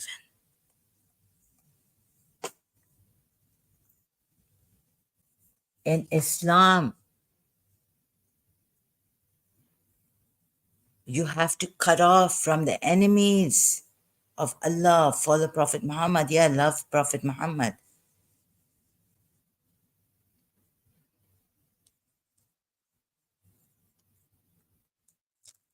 But you know, Hindu pehle se hi,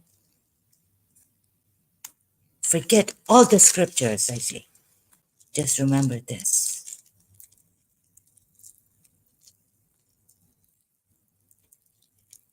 You know, for physical attraction, people, my therapist told me it's like fire.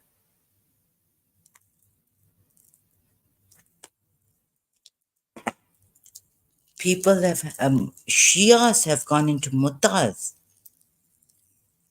The Quran says if you feel like if you have this, if there's this fear of committing fornication, you're single, you haven't married, marry the lower ones. But here, if you, if your mother, your father, if your mother brought you up in this, you know, love with this. But I tell you now, the Hindus, the bond of love, what Radharani was married, people called her adulteress. But this divine, you cannot tell what it, you, asuras cannot. Yani, Paramahamsa Vishwananda, when he sings, right? Or there's this kirtan of yours, which I've learned from Paramahamsa Vishwananda, but even the Hindus have this, other Hindus are singing this kirtan, all Hindus. Huh? सबसे ऊंची प्रेम सगाई दुर्योधन को मेवा क्या दे सागर क्या दुर्योधन को मेवा क्या दे what fruits shall we give to what kind of fruit shall we give to Duryodhan your prophet Muhammad or people like that who go after women beauty surah 33 ayat 52.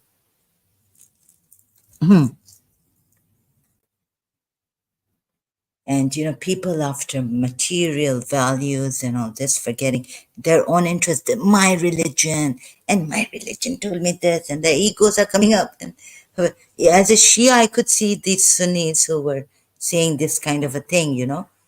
And even if in my Shia religion, I could see some of the hypocrites, ego, my religion, my mother, and you see, my mother never taught me this kind of a thing.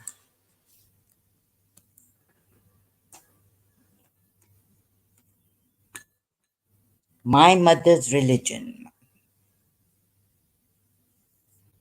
Or if you sincerely believe this is a true religion, I don't think you can be sincere. You've got to see what is fear. You don't even know what is fear. And that God you should not fear. What Imam Ali said, that I know God. And there are nights when I was like, fear. I was like a rope in that fear, shaking like a rope in that fear for God. To know that God, what is God? And here's God down on earth and they're dancing with him. हमारा हिंदू कहते हैं ना उस गाने में हमारा तो भगवान मुरली वाला है ना ठीक है अब हम कहेंगे if they're going to say, खौफ नहीं होगा we'll take God for granted all that तो फिक्र नहीं करो इस्लाम में भी ये है कि when the lady came to me and told me she's seen my father said, you're not going to leave. You have to, still continue with your prayer. I said, of course. और वो, इनमें हमेशा ये fear होता है कि एक हमें ईगो नहीं आ जाए. I was like, Daddy, if Bibi Fatima Zahra is with me, the lady told me that if Zahra now, after this dream I've had, if she told me in Dubai, she said, the dream I've had about you, if you push me down from, but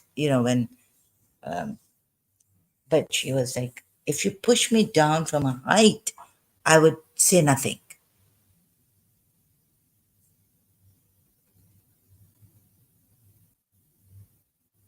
You see,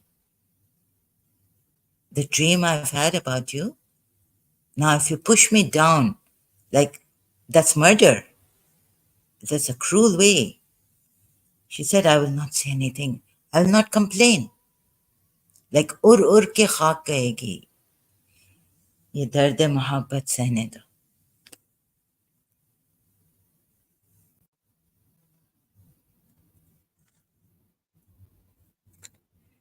So the Muslims also fearing that ego आ जाएगा, हमारे आलिम ये वो ऐसा नहीं हो, like in Kafi al-Kafi, like if an alim is like this or that, he'll go in the lowest abyss. If you ever think that you're self-righteous,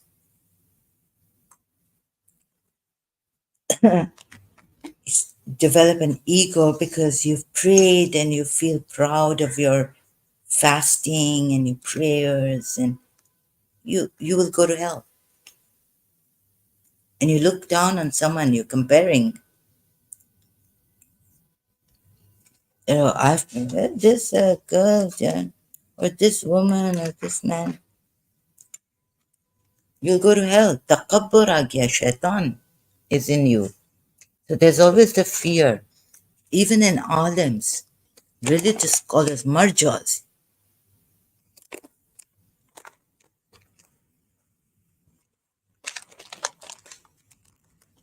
that marja, but religious scholars, there's always this fear that arrogance should not come, takabbur should not come in us.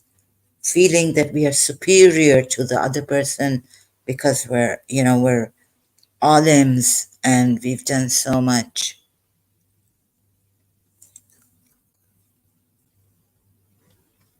Superiority, arrogance, feeling superior to others. So there's something for that also. There's probably Imam Zain al-Abidin has given them something.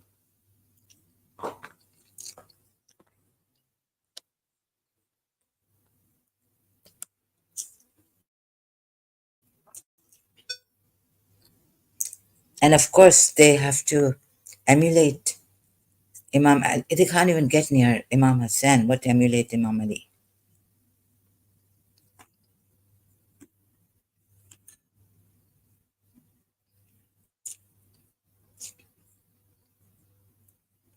It's always this fear. So you don't know what fear is, and having fear of Allah is not right.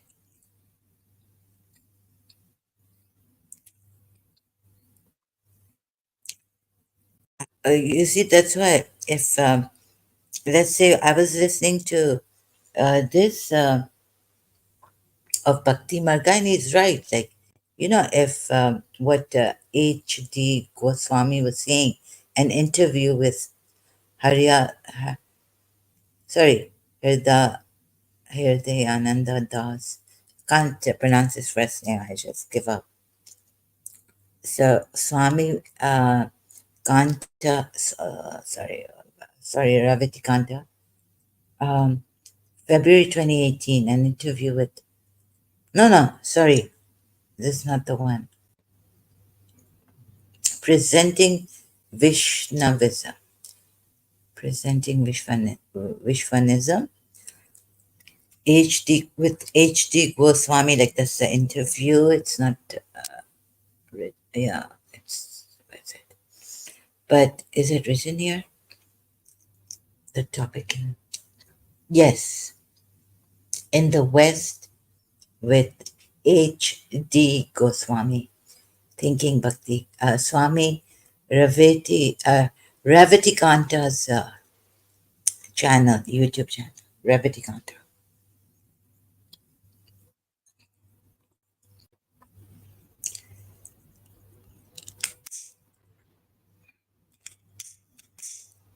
Please don't put. You know who Swami Raviti Kanta is? I was doing my research in Karachi and I found Allama Tabatabai saying, the one who has written an exegesis in the Quran. I'm not going to, why should I say it? I don't have, I cannot validate this.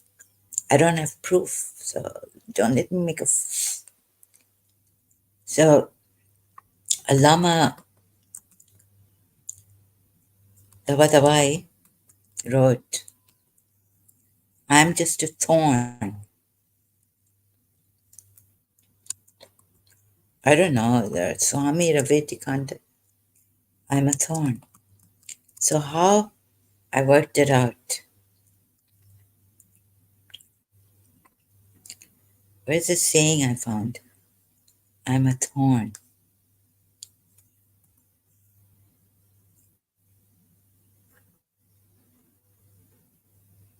Wait. Maybe it's I was never a thorn. Maybe I didn't remember it properly. God, where is it? So thorn something. Oh, hold on, I can't find it here. But I was never a thorn in his way, never did I. No. Lama Tabatabai is Wikipedia. Can't find it. No. Oh God, no, I can't say. No. Look, don't make me already. People. No, so, oh, yeah, his eyes. I looked at. Like, who's he? I've known him. I've seen him somewhere. Swami Ravitikanta. Kanta is his when he said, I'm just a thorn. Can't find the saying here. Kanta means thorn.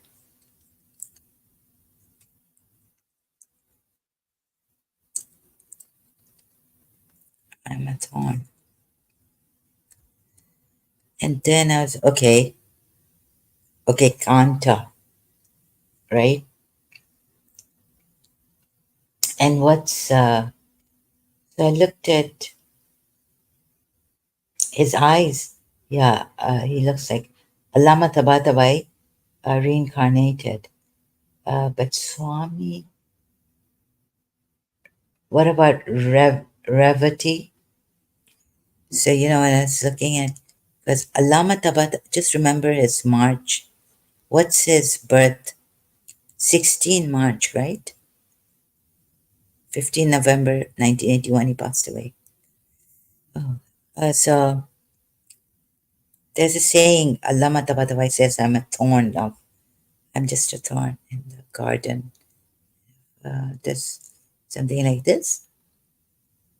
And then I looked at the meaning of Rev, Rev, T, meaning something to do with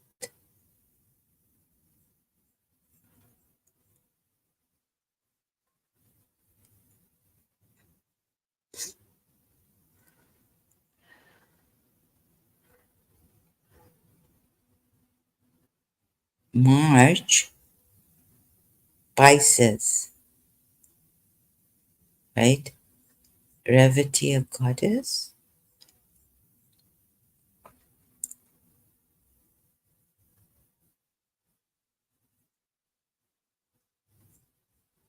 What is Revati?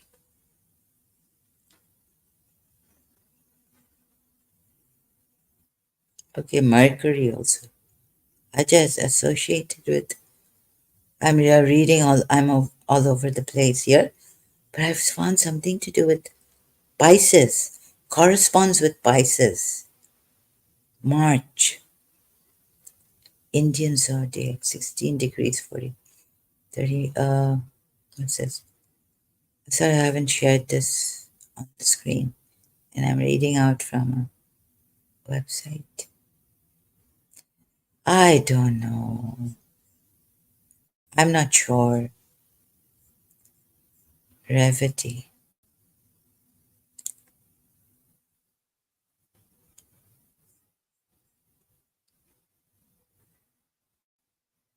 Hmm.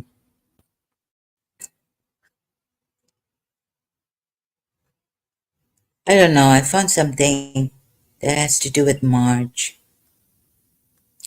or Pisces. So March, yes, or Pisces. And throw Revity is homage to all the years.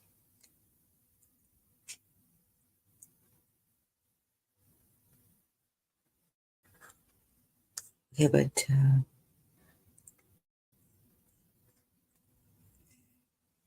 yeah, it says like Alama Tabatabai born in March, month of March.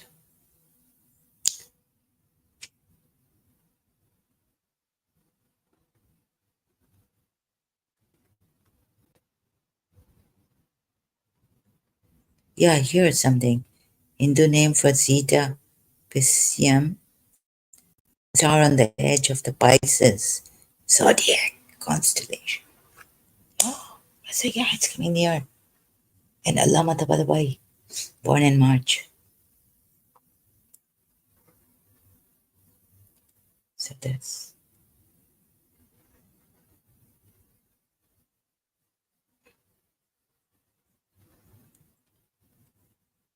Ah, still,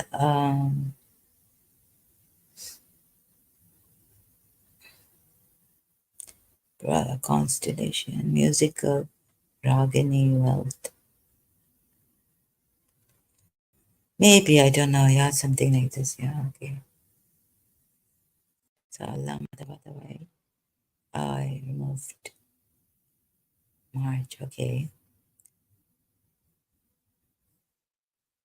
Anyhow, so here, yes, Swami. No, no, he's not Swami. What does E stand for? His Eminence, right? His Holiness, no, His Eminence. So there's,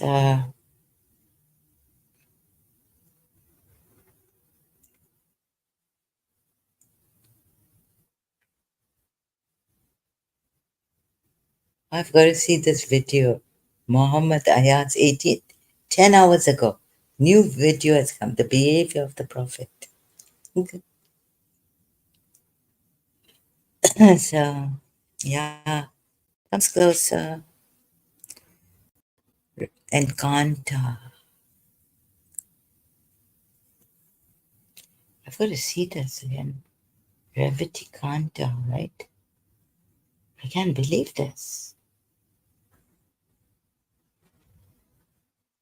Kanta. Yeah, so they were telling me, look closer, look in his eyes.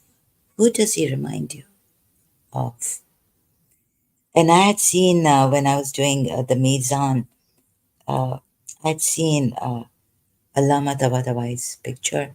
Again went, I was like, don't tell me he's Allama Tabatabai reincarnated.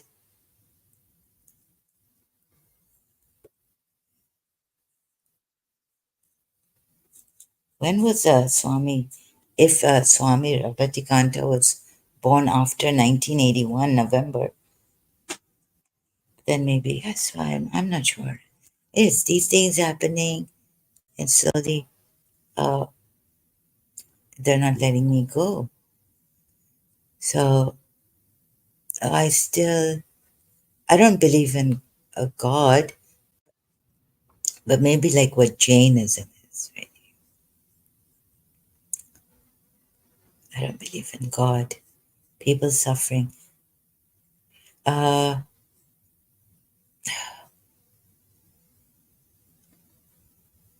Also, this karma thing can go if you truly tell God. Like I felt, this karma thing. If you truly feel repentant, and maybe I'm taking someone's karma. I don't know. Jain philosophy, some, or maybe I'm seeing what the world.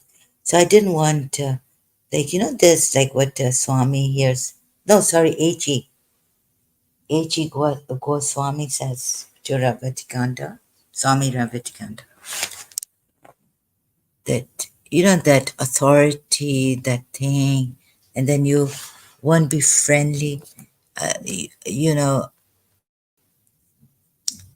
let's see, some of you Muslims have tried to kill me or harm me. Some Hindus will come here. I don't know if they're true Hindus. You're so terrible. Like, to find out your reality, God comes in disguise, right? To find out. So we like these, the true, they don't wear robes or anything. See how you treat another human being, even if they are against your religion, your ideology, your culture, but they're just saying because it was their culture, or if your culture doesn't help the person, I can just, say, well, this I don't, it doesn't, it's not good for the world. But I can't force you, I can't fight against you. But forcing the terrorists to stop, yeah, only like those really harming people. And now we have a warfare, spiritual also.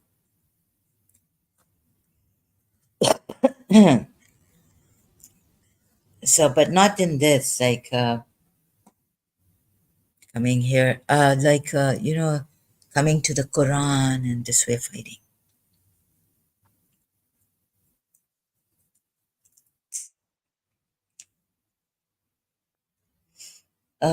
If you are harming people, then we need to forcefully stop you.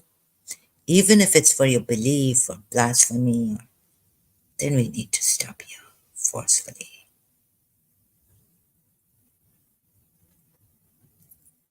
If we have to forcefully stop you. Now you're doing it here, you're coming as trolls, you're coming as Hindus. You've been brought up by Muslim mentality because Hindutva is not Sanatan Dharma. That's not Radharani's thing, right? The Muslims brought Hindutva. Do you think the way the Muslims come here as Hindus, do you think the Ghazwa Hind is going to be with swords? ISI of Pakistan is going to play swords with you. No, she's going to kill some of their Muslims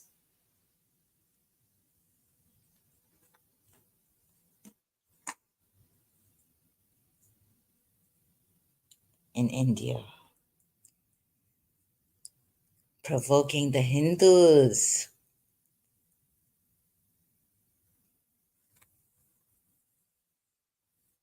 So this, killing people. Hindutva is not Radharani's thing. Radharani's thing is that everyone is divine. You see the divine in everyone. My people free, not like Moses. Free my people of Pharaoh.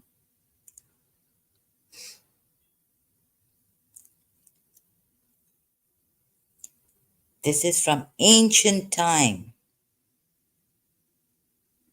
You are love, you are divine love. Yes, there were Rakshasas. I have to still understand what's that. Why God gave bones, yes, I heard that. But what is love? That's why even the Goria, my mother used to call me a doll, her doll. Goria whites, they're Radharanis.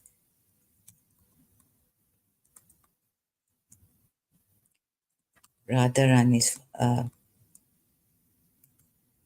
But why worship Radharani? Oh,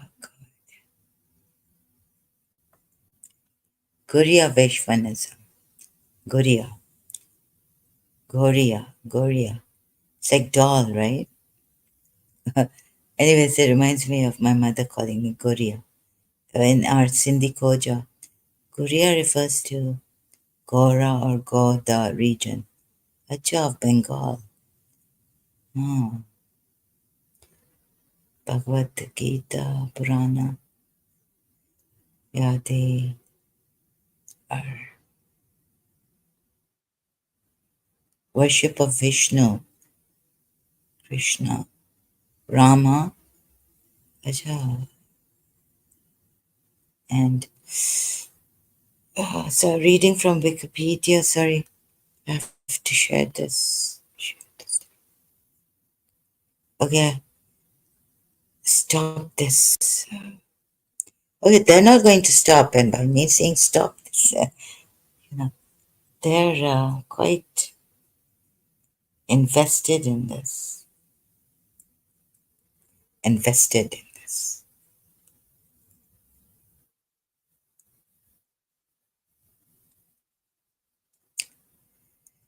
So what we can do is, I would tell my uh, peaceful Hindus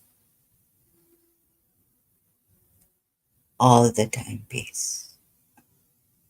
Yeah, I get angry, but that doesn't mean that I may in anger now even curse the person's child, daughter even. Say I want to do this and rape and this and that. That's because I've gone mad. And that's what the enemy wants. But I wouldn't curse an enemy. Only that I wish the hammer would die. Hathora group and yeah, I wish them death. I wouldn't wish my enemies death. I wouldn't at the drop of the hat. Not even like my family. Part of like one of my mother's sister, she would curse children even. I wouldn't curse back her children. I didn't have the heart. So the Muslim devil has reached its heights. Islamic devils. My Hindus will never. These are fake Hindus. This BJP or Modi and all. Sorry, I don't care if he's a friend of, but I have to put sorry, I just have to come back and just put the thing on, something on.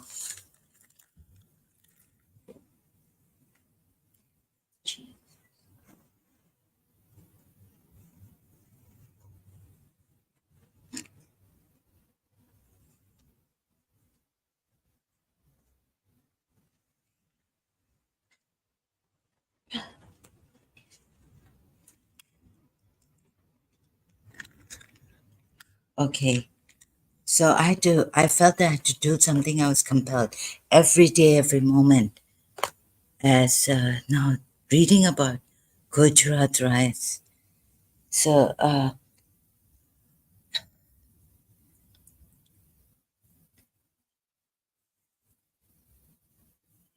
and now Jains, having known, so Jains will never do this of India, Bharat. How are you going to destroy Jains of Bharat? Huh? You've gone after the Hindus. How are you going to destroy Mahavir's followers? Muslims, you criminals, you terrorists. How are you going to destroy them? Jains of Bharat, you will never be able to destroy them. How? Oh, you tried. You tried to go against Buddhists. You tried who started it against, you went against Buddhists, what's that called? Buddhists are killing us in Myanmar. Myanmar. Muslim genocide.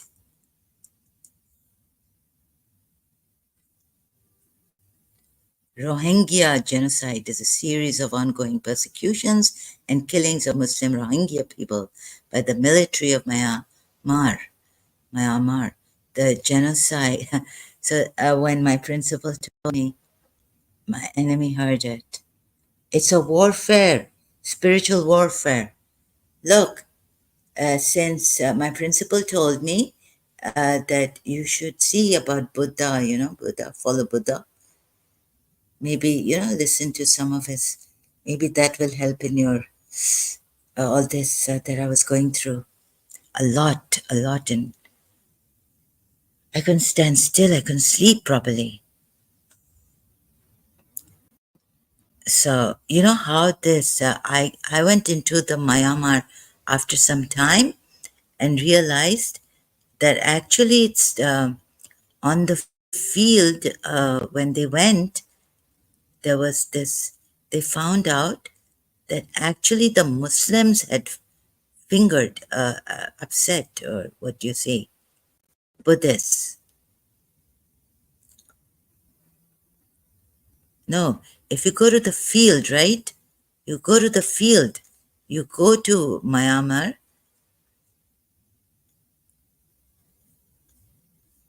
Wait, let me just share this.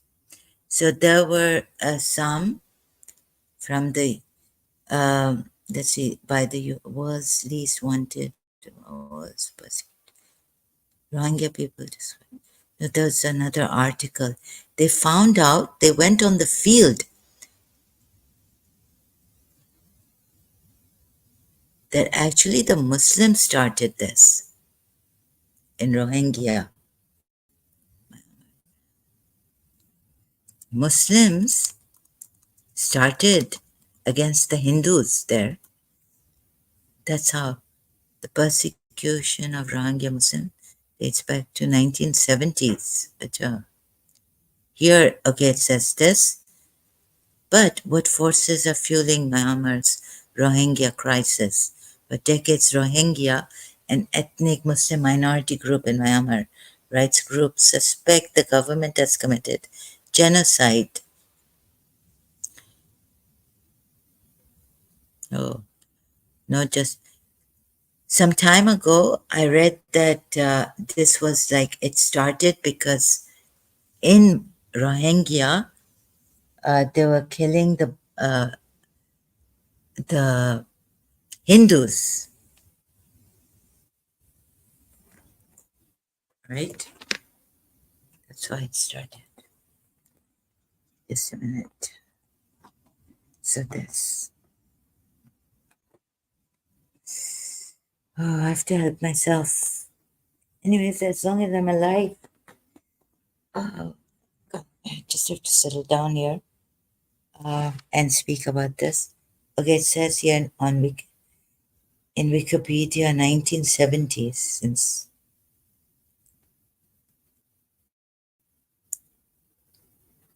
but I read somewhere that the Hindus,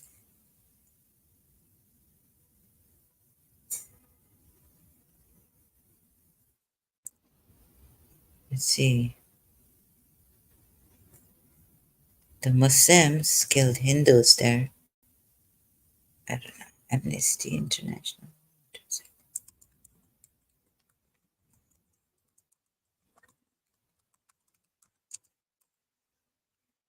Oh, yeah. Amnesty International, however, says, right, that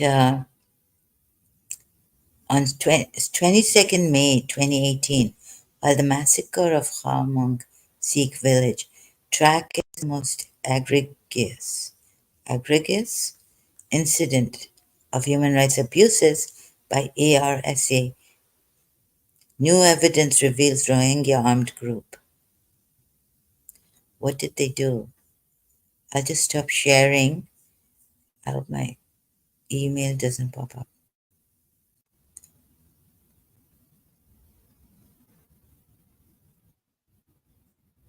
Dozens of interviews. A Rohingya armed group brandishing guns and swords is responsible for at least one and potentially a second massacre of up to 99 Hindu women, men, and children, as well as additional unlawful killings and abductions of Hindu villagers in August 2017.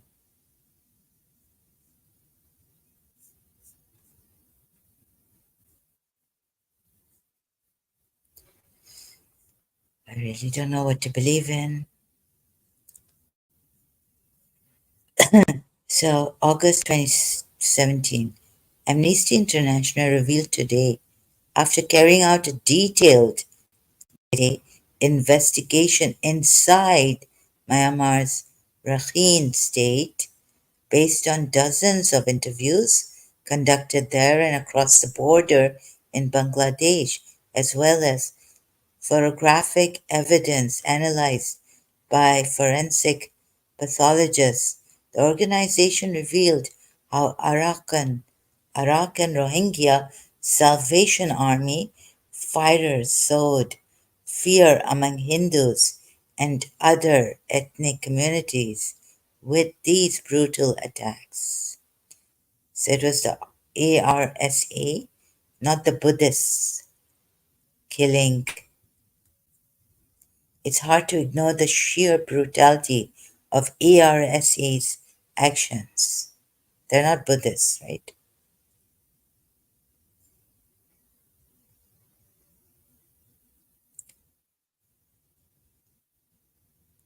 We were told that Buddhists are killing the Muslims. 8 Hindu women and 8 of their children were abducted and spared. ARSA fighters forced the women to agree, convert to Islam, the Muslims. So you can read all this.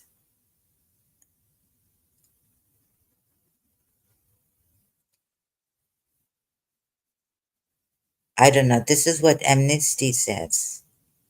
Part of a list given to Amnesty International by Hindu community leaders, giving details of 99 Hindus killed in 2 massacres in the Khamong Sea cluster of village. Oh my goodness.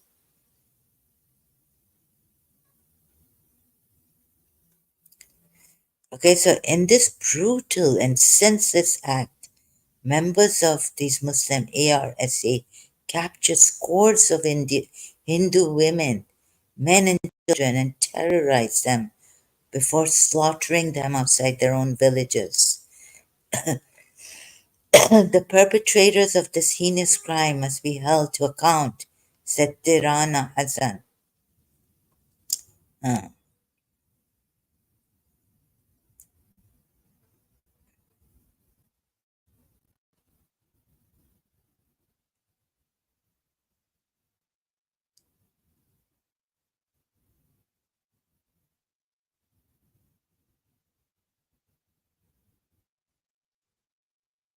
so you see how the Muslims hid this?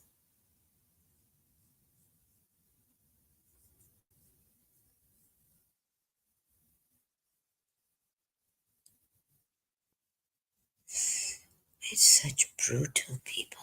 It's such heartless, cold-hearted. You know, when I heard that the Sunnis say, why do they cry for Imam Hussein? I couldn't believe it. Like the grandson of Prophet Muhammad.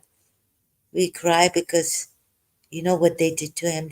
He had to save Islam in this way, and his ladies, women, folk. I mean, I couldn't believe what the Sunni Muslims were saying against our Azadaris and crying. Such heartless, hard-hearted you are.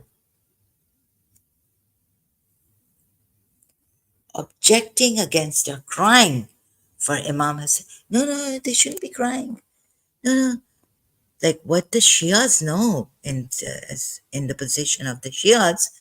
Now some Hindu Muslim is going to come here as disguise and say, or Houston Euler or Behrav ji or some ji and say, why are you? But when I was a Shia, I was a Shia, right? An ex-Shia.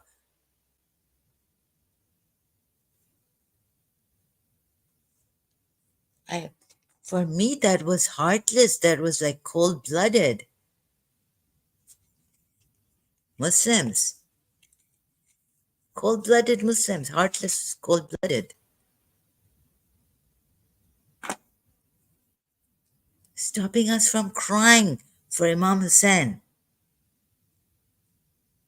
They were objecting to that, or yeah, and also like this, whoever was objecting to our crying for Imam Hussein, not okay, if they object to the Zanjir because that why are you hitting yourselves and you're doing this and that, you're harming yourself. And when Uwais Karni, I think there's it's a heresy. I guess they don't know about that hadith, which I heard that when Prophet Muhammad's teeth were broken in the Battle of Uhud, because they lost, his teeth were broken. Battle of Uhud, or where? Which one? Uwais Karni broke his teeth. Uwais Karni was in Yemen. He broke his teeth. I think that's what I was told this, but I'm not sure if this is a story of Uwais al-Qarni breaking his own teeth. Why did he break his? Yeah, here it is. Why do you hit yourselves? Why do you harm yourself? Uwais Qarni broke his teeth. Here it is. I don't know if this hadith, well, this is a Islamic, well, whatever, if this hadith or this story is true or not. Now, there's interpolation in even in our Shia hadiths, as our Imams have said, if it doesn't, but how do we know that this doesn't go with the Quran? Some people quote the story of Hadrat Uwais al-Qarni from Sira al-Halabiyah. They say he broke his teeth when he heard that the Prophet's tooth had broken in the Battle of Uhud. The Prophet, when he heard about this, said, "Indeed, Uwais is our devoted friend." Is this story true? And did the Prophet say that? Wa alaikum assalam. Answer. Bismillah ar-Rahman ar-Rahim. In the name of Allah, the Most Merciful. Okay. Thank you for your question and for seeking clarification. Now, this, it seems, breaking his teeth out of grief is not authentically established.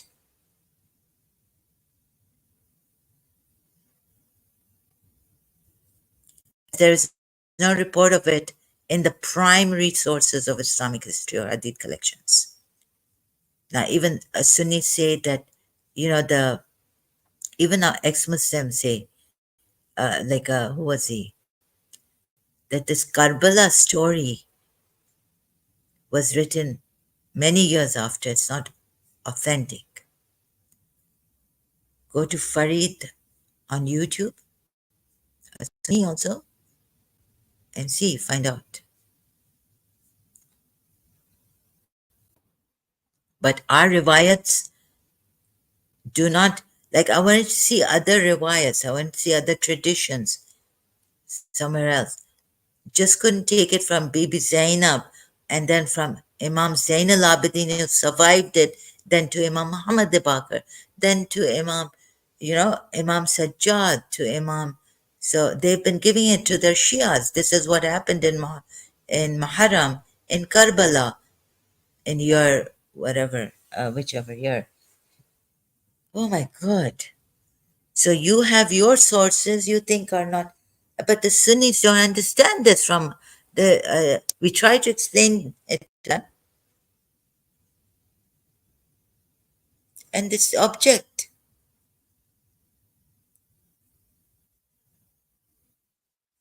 But this is not from reliable sources. But if Imam Ali tells us Shias that this Uwais Qarni, because Uwais Qarni was we sincere Muslim Sahaba of Prophet Muhammad. He wasn't a hypocrite Sahaba. Okay, the world problem. So these Muslims, you see, like it's so shuddering at that time. Can you imagine now? I don't know how I've lived in this shock. And also what's happened to me, like the evil, the negativity, the cheapsters, the cheap environment, the vulgar environment.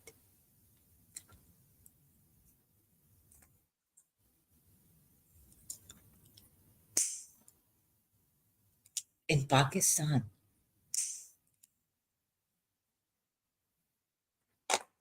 it's like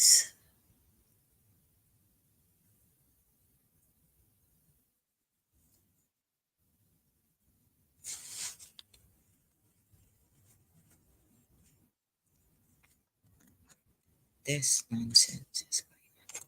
It's really cruel for me to find out that the Sunnis objected to a crying. for Imam Hussein. I was like shocked to the. It was like, you're heartless. You're cold blooded. They're cold blooded. I didn't tell them. I just one day it became too much for me. So they say it helps, one of my American teachers in Karachi American School is like, write your problems down every morning. She started us with this in sixth grade. So I wrote my problem in my diary.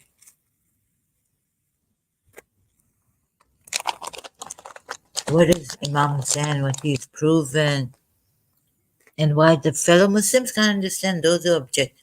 I never wrote Sunni there, even in my diary, but I was referring to the Muslims who object to a crime, to a mourning meaning of, for Imam Hussein. How cold-hearted and how hard-hearted or heartless and cold-blooded are they? And some of these Sunni Muslims, they say that the Shias killed Imam Hussein, and now they're crying for Imam Hussein. In Pakistan, I heard this.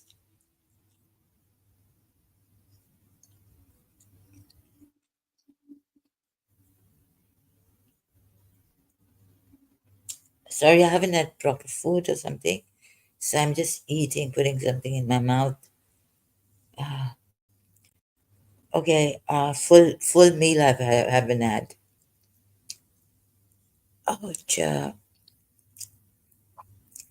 Oh, oh, God.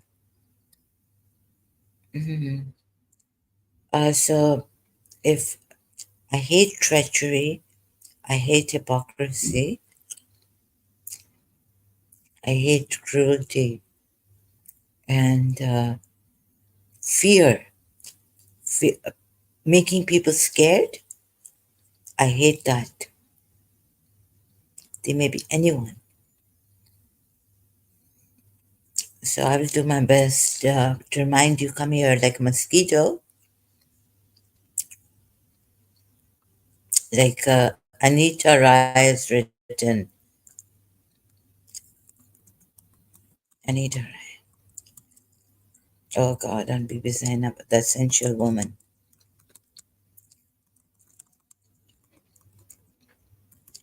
Women, woman. On her website, but I thought Sunnis, I mean, my principal told me that, why don't you be such a Sunni?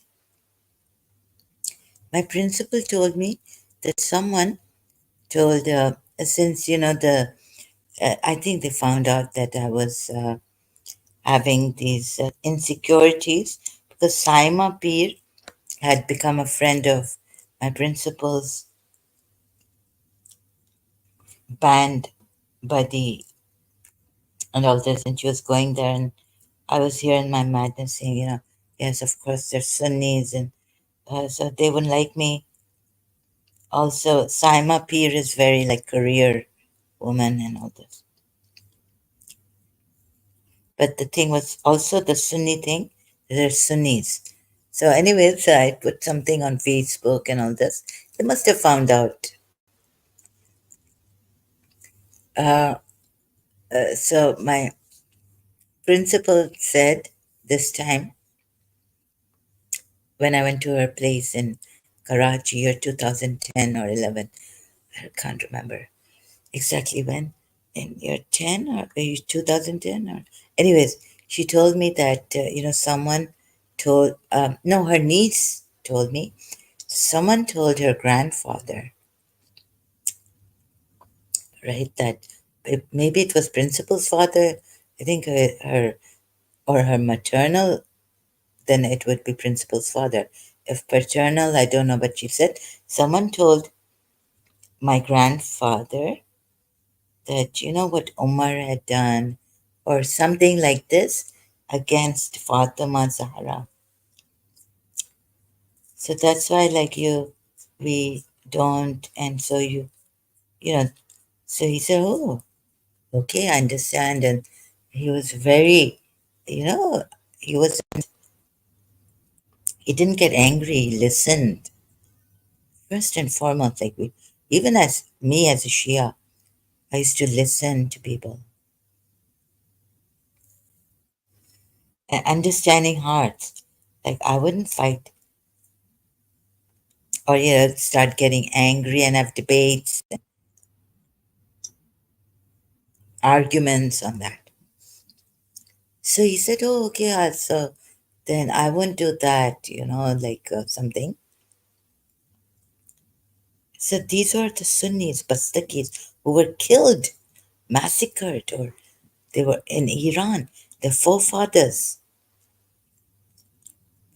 goodness, by Shia leader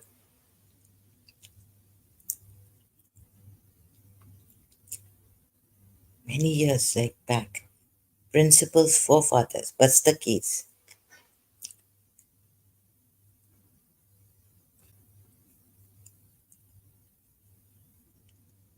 Sometimes I tell you, even Sunnis are better than some Shias.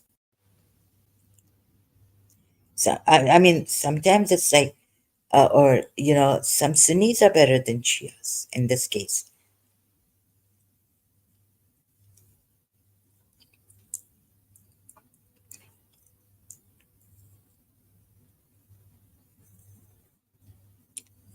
So this, what kind of people are you? These are the Sunnis who are better than even some Shias.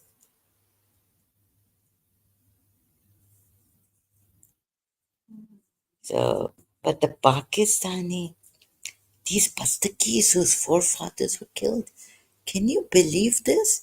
Yet they, oh God, I was told, I don't like to say this, like RBB. I didn't agree to RBB style. My RBB was from my mother's side, my mother's grandaunt's sister-in-law, Shia, and she was a friend of the Bastaki, my principal, Mrs. Munira Gulzar's eldest sister. So she used to tell them, Ali aayega to haan hai. If Ali comes in the istikhara of the tasbih, then yes, and if Umar comes, then no. They used to, laugh it off. Although I don't agree to that. And I was told this is what Habibi did with the Fikri family, Bastaki family when she used to go there. So I didn't even, like now I'm laughing, but when my aunts were telling me, I was like really serious, like this. Oh, acha. Like once they told me that our baby told them about their something. I wonder if it's true or not. But yes, her like my principal's nephew, I found out. So the Fikri family, they had a birth and they were naming him Omar, and our baby was there. So our baby was there or something and said that don't name him Omar since Farooq is will be his last name. So Omar and Farooq same, name him something else. So they named him let's say Faisal, like that, Prince Bastaki. Or so Abib is that I heard this from my aunts. I'm not sure if this is true, but I'm like, but they must have made out like, of course, like, I mean, Omar is a different name and Farooq is a different name. Although it's like when we put Ali and Haider, Haider is a title of Ali Imam Ali or Ali Murtaza. So I was like, but neither did I say anything to my aunts. No comments. I just kept quiet thinking in myself. I was that kind of a person. I never, like when I thought, okay, but why should I even? I just thought that it was quite weird, strange that they would, the Fikri family, would say, okay, agree that, okay, we won't name him Omar since his father's name, same Farooq. I'm not laughing. I don't know who is inside of me. I've been very serious, sober in my earlier days until I met the principal. Okay, I changed, you know, just seeing who will come here now. Are you all busy in the nighttime? You have your drinks, alcohol. You come here to harass. And about this B RB Singh, you Kashmiris and you Muslims,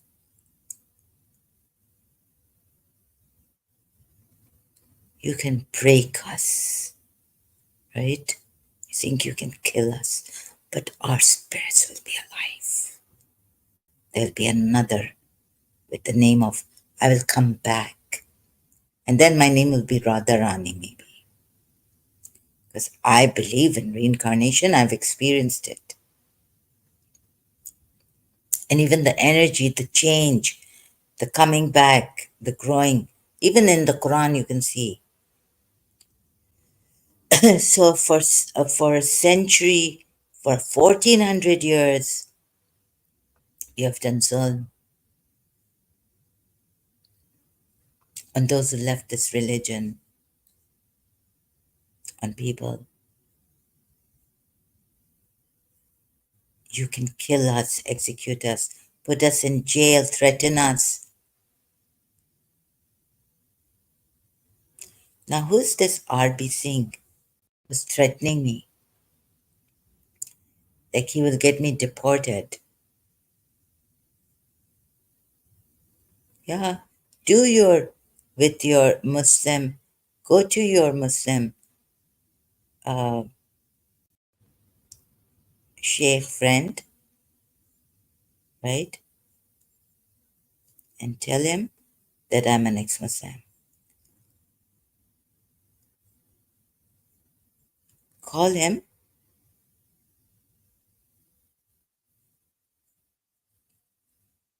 and tell him that Zahra is ready for the execution. Okay?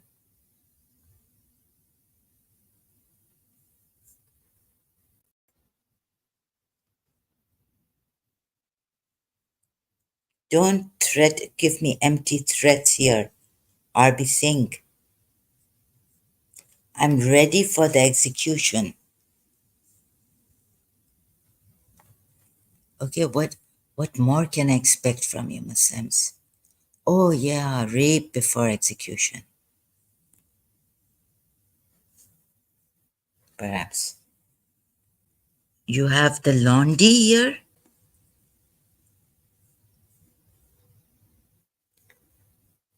So RB Singh and his thugs.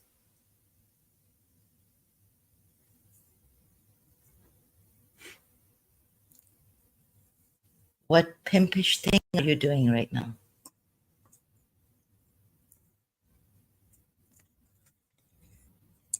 By the way, I'm an activist. So before you know it, if the international, it's a big against. I'm I'm against sex traffickers, sex trafficking, and all this.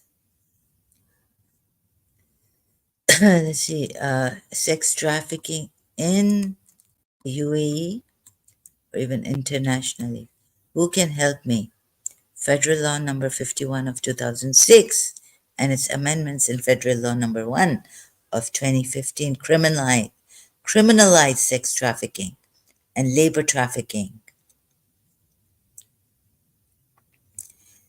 U.S. Department of State. This is no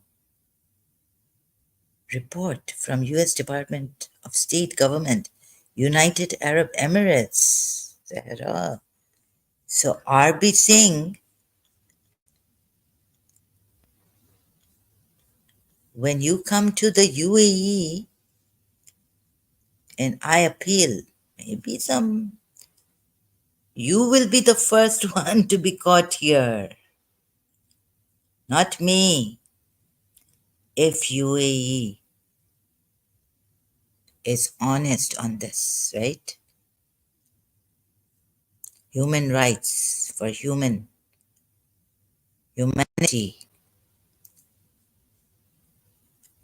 But for this, you will be fined.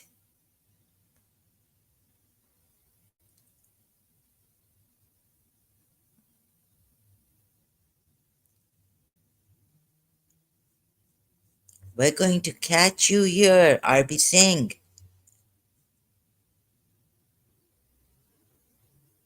I'm an activist, Emirati. So I appeal.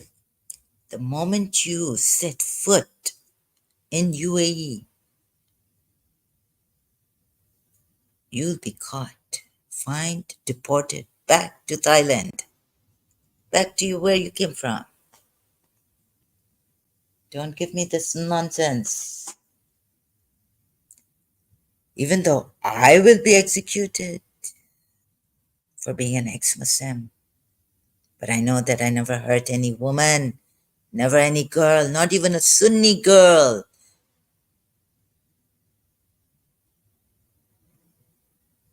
I never indulged in these arguments with any Sunni, even though my friend used to come, ex-friend, Saima Peer from Canada, right? And say these things against Shia. Oh, why do they do this and do that? I used to listen quietly, patiently, and do then my own research on the Quran.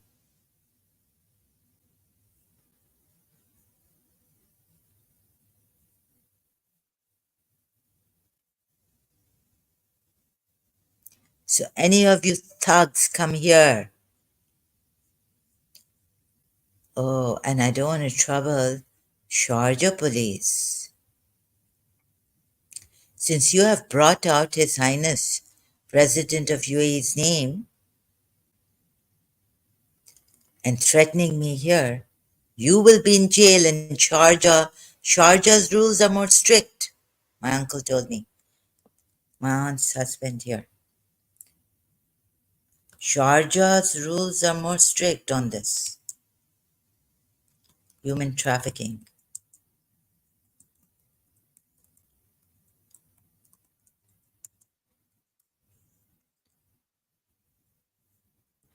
Here we have combating human trafficking, prosecution, punishment of traffickers, and sex trafficking. This is UAE, human rights in the UAE.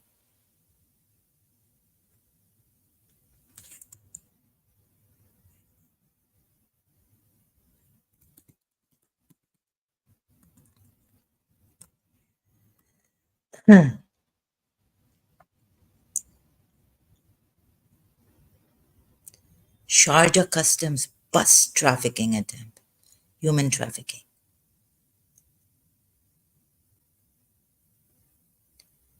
Two arrested for human trafficking, black magic in Sharjah.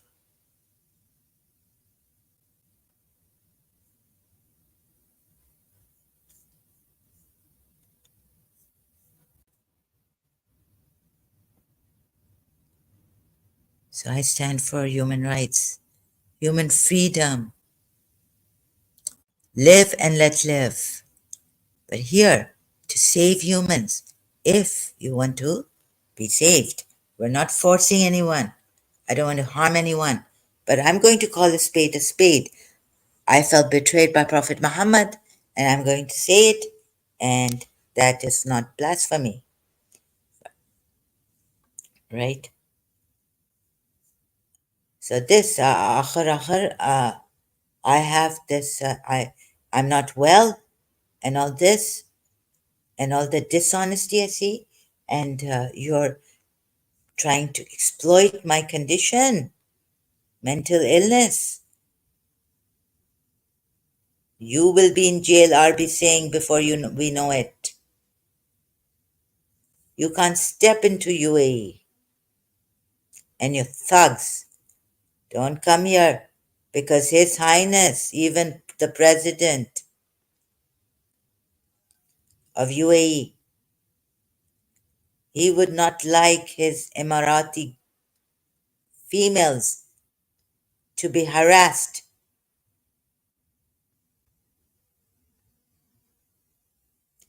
So, marriage and all this, you liar, you are a Pakistani pimp.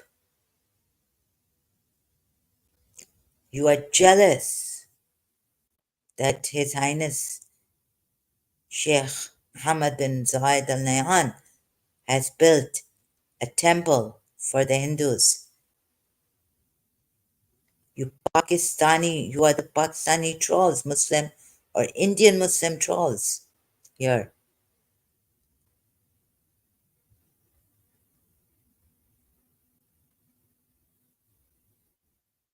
Hasbo Shazbo. Don't intimidate me here again about RB Singh in the night. You Muslim men getting drunk also. For you, sharab is not haram.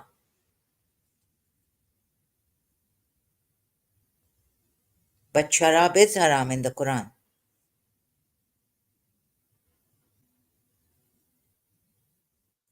Okay?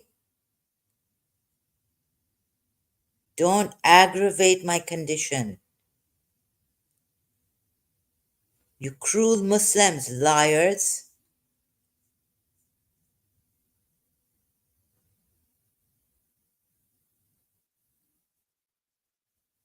Pakistani and Indian Muslims who come here disguised RB Singh and Parbi Singh. Stop your nonsense. And you think you can come here and intimidate me,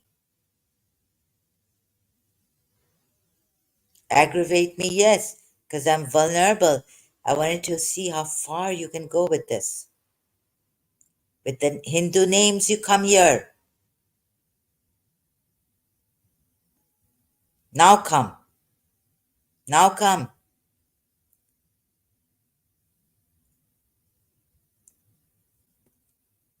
Zalil log, Musalman. Say tum log Musalman ho. You are true Muslims. Your prophet got drunk and Hamza got drunk and Ali got drunk and everyone. Prophet didn't know what to do when Ali got drunk, Hamza got drunk, God knows what was going on. Maybe your prophet even got drunk. He used to drink Asli Nabi. Have you seen Asli Nabi? Check Asli Nabi's channel. Hamza got drunk. Prophet doesn't know what to do. What nonsense was this?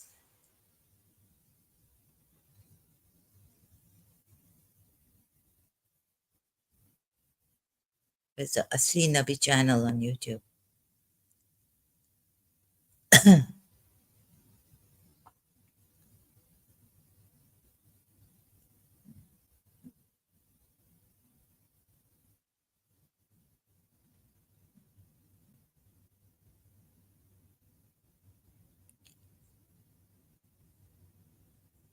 I heard an ex-Muslim, there is a hadith that Prophet Muhammad used to drink alcohol.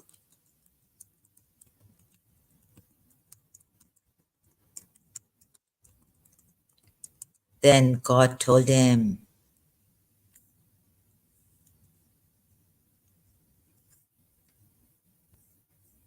I don't know which, where. Perhaps me, a Rob Christian can tell us. Give us a rare hadith, which is Sahih, which is from Sittah Sahih. Sittah Sahih. Maybe not Sahih Muslim, maybe not Sahih Bukhari, right?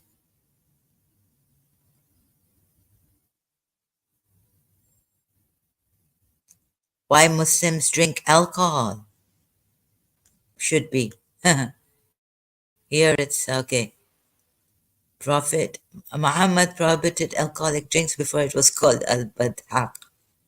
Any drink that intoxicates is unlawful now. No, no. But I heard the my Muslim friend also. What, you Muslims are really like haram is not there.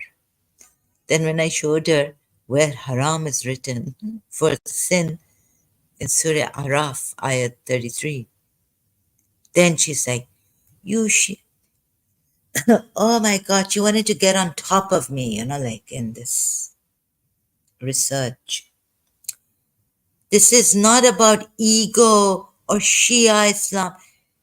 Since I correct this ex-Muslim, this Muslim, Saima Peer, right? Whoever she is, Pakistani origin, but I mean, I don't understand. Like you people are, what are you? I correct her, then she sent me an email without even saying I stand corrected. Such a stubborn person. Very stubborn, very arrogant. I found that this friend was extremely arrogant. Then she's like, she's sending me an email, but yeah, but what do you Shias think about dhikr and 5 times prayers and fasting? What nonsense, I'm a peer Muslim. What, your parents didn't think before they eloped? My mother was only 13 years old when she got married to my father. Your parents eloped, took you to, went to Canada, then took you to Canada.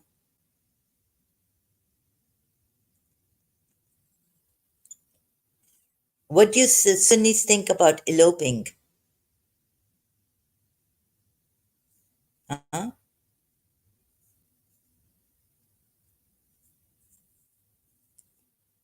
Elopement, don't you dare this time ever. I've cut her off, this Sunni. This Muslim is weird. Elopement and, running away and getting married.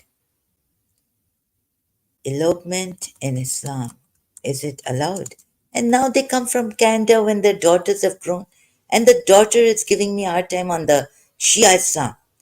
When done outside marriage are deemed haram. But so you can run away, not have permission from your father and mother, parents.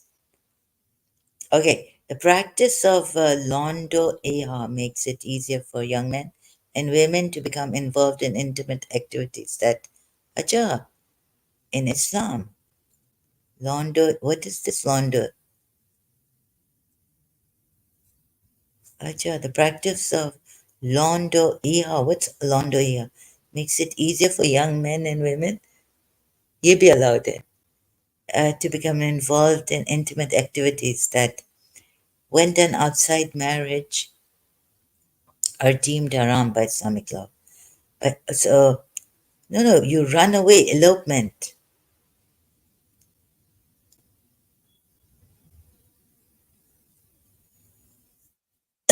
Yeah, this is about bride. It's not about kidnapping. They were both Muslims and they ran away and they got married.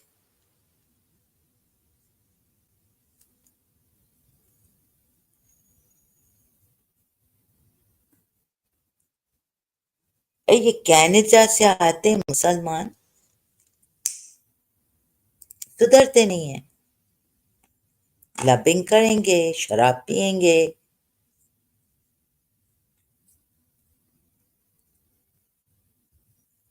और शिया की bashing करेंगे, शिया इस्लाम की।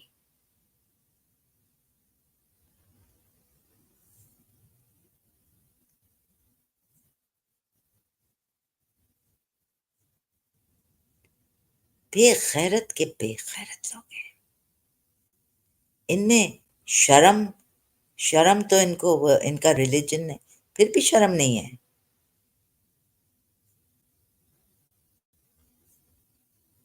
At least do what your religion tells you to do. Bashing Shia Islam,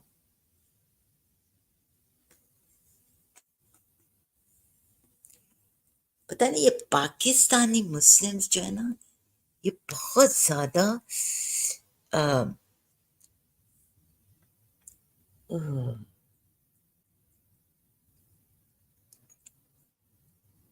Indian Muslim और पाकिस्तानी मुस्लिम और Bangladeshi Muslims, and the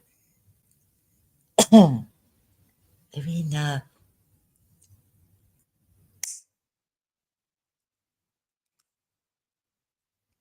my mother has lived in Karachi. She had a UAE passport due to her husband. She didn't take the facilities. She didn't opt. She wasn't an opportunist. She loved her country. She was faithful to her country. When she was in London, my father was telling her, stay here, don't go back, don't go back. After 3 years, don't go back to Karachi. She still went back to Karachi. I have to go back. तुम लोगों की माएँ Canada चली गई हैं, शर्म करो कुछ। Or Islam, Islam, Islam, and then coming back to Pakistan and the bashing against Shia Islam. What kind of Pakistani Muslims are you? What kind of Muslims are you? Shame on you. Don't have that shame bashing Shia Islam. एक तो अपनी गलती तो मानो, कभी किसी को thank you तो कहो।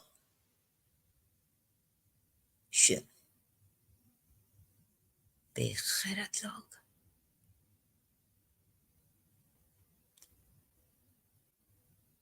On my account, you people go to hell.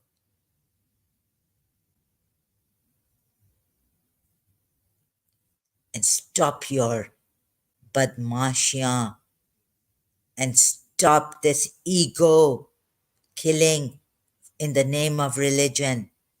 Samjhe? Stop intimidating me and harassing me here, because I'll speak more against your prophet if you do that. फिर गाली वाली निकलेगी तो फिर मुझे नहीं कहना, because my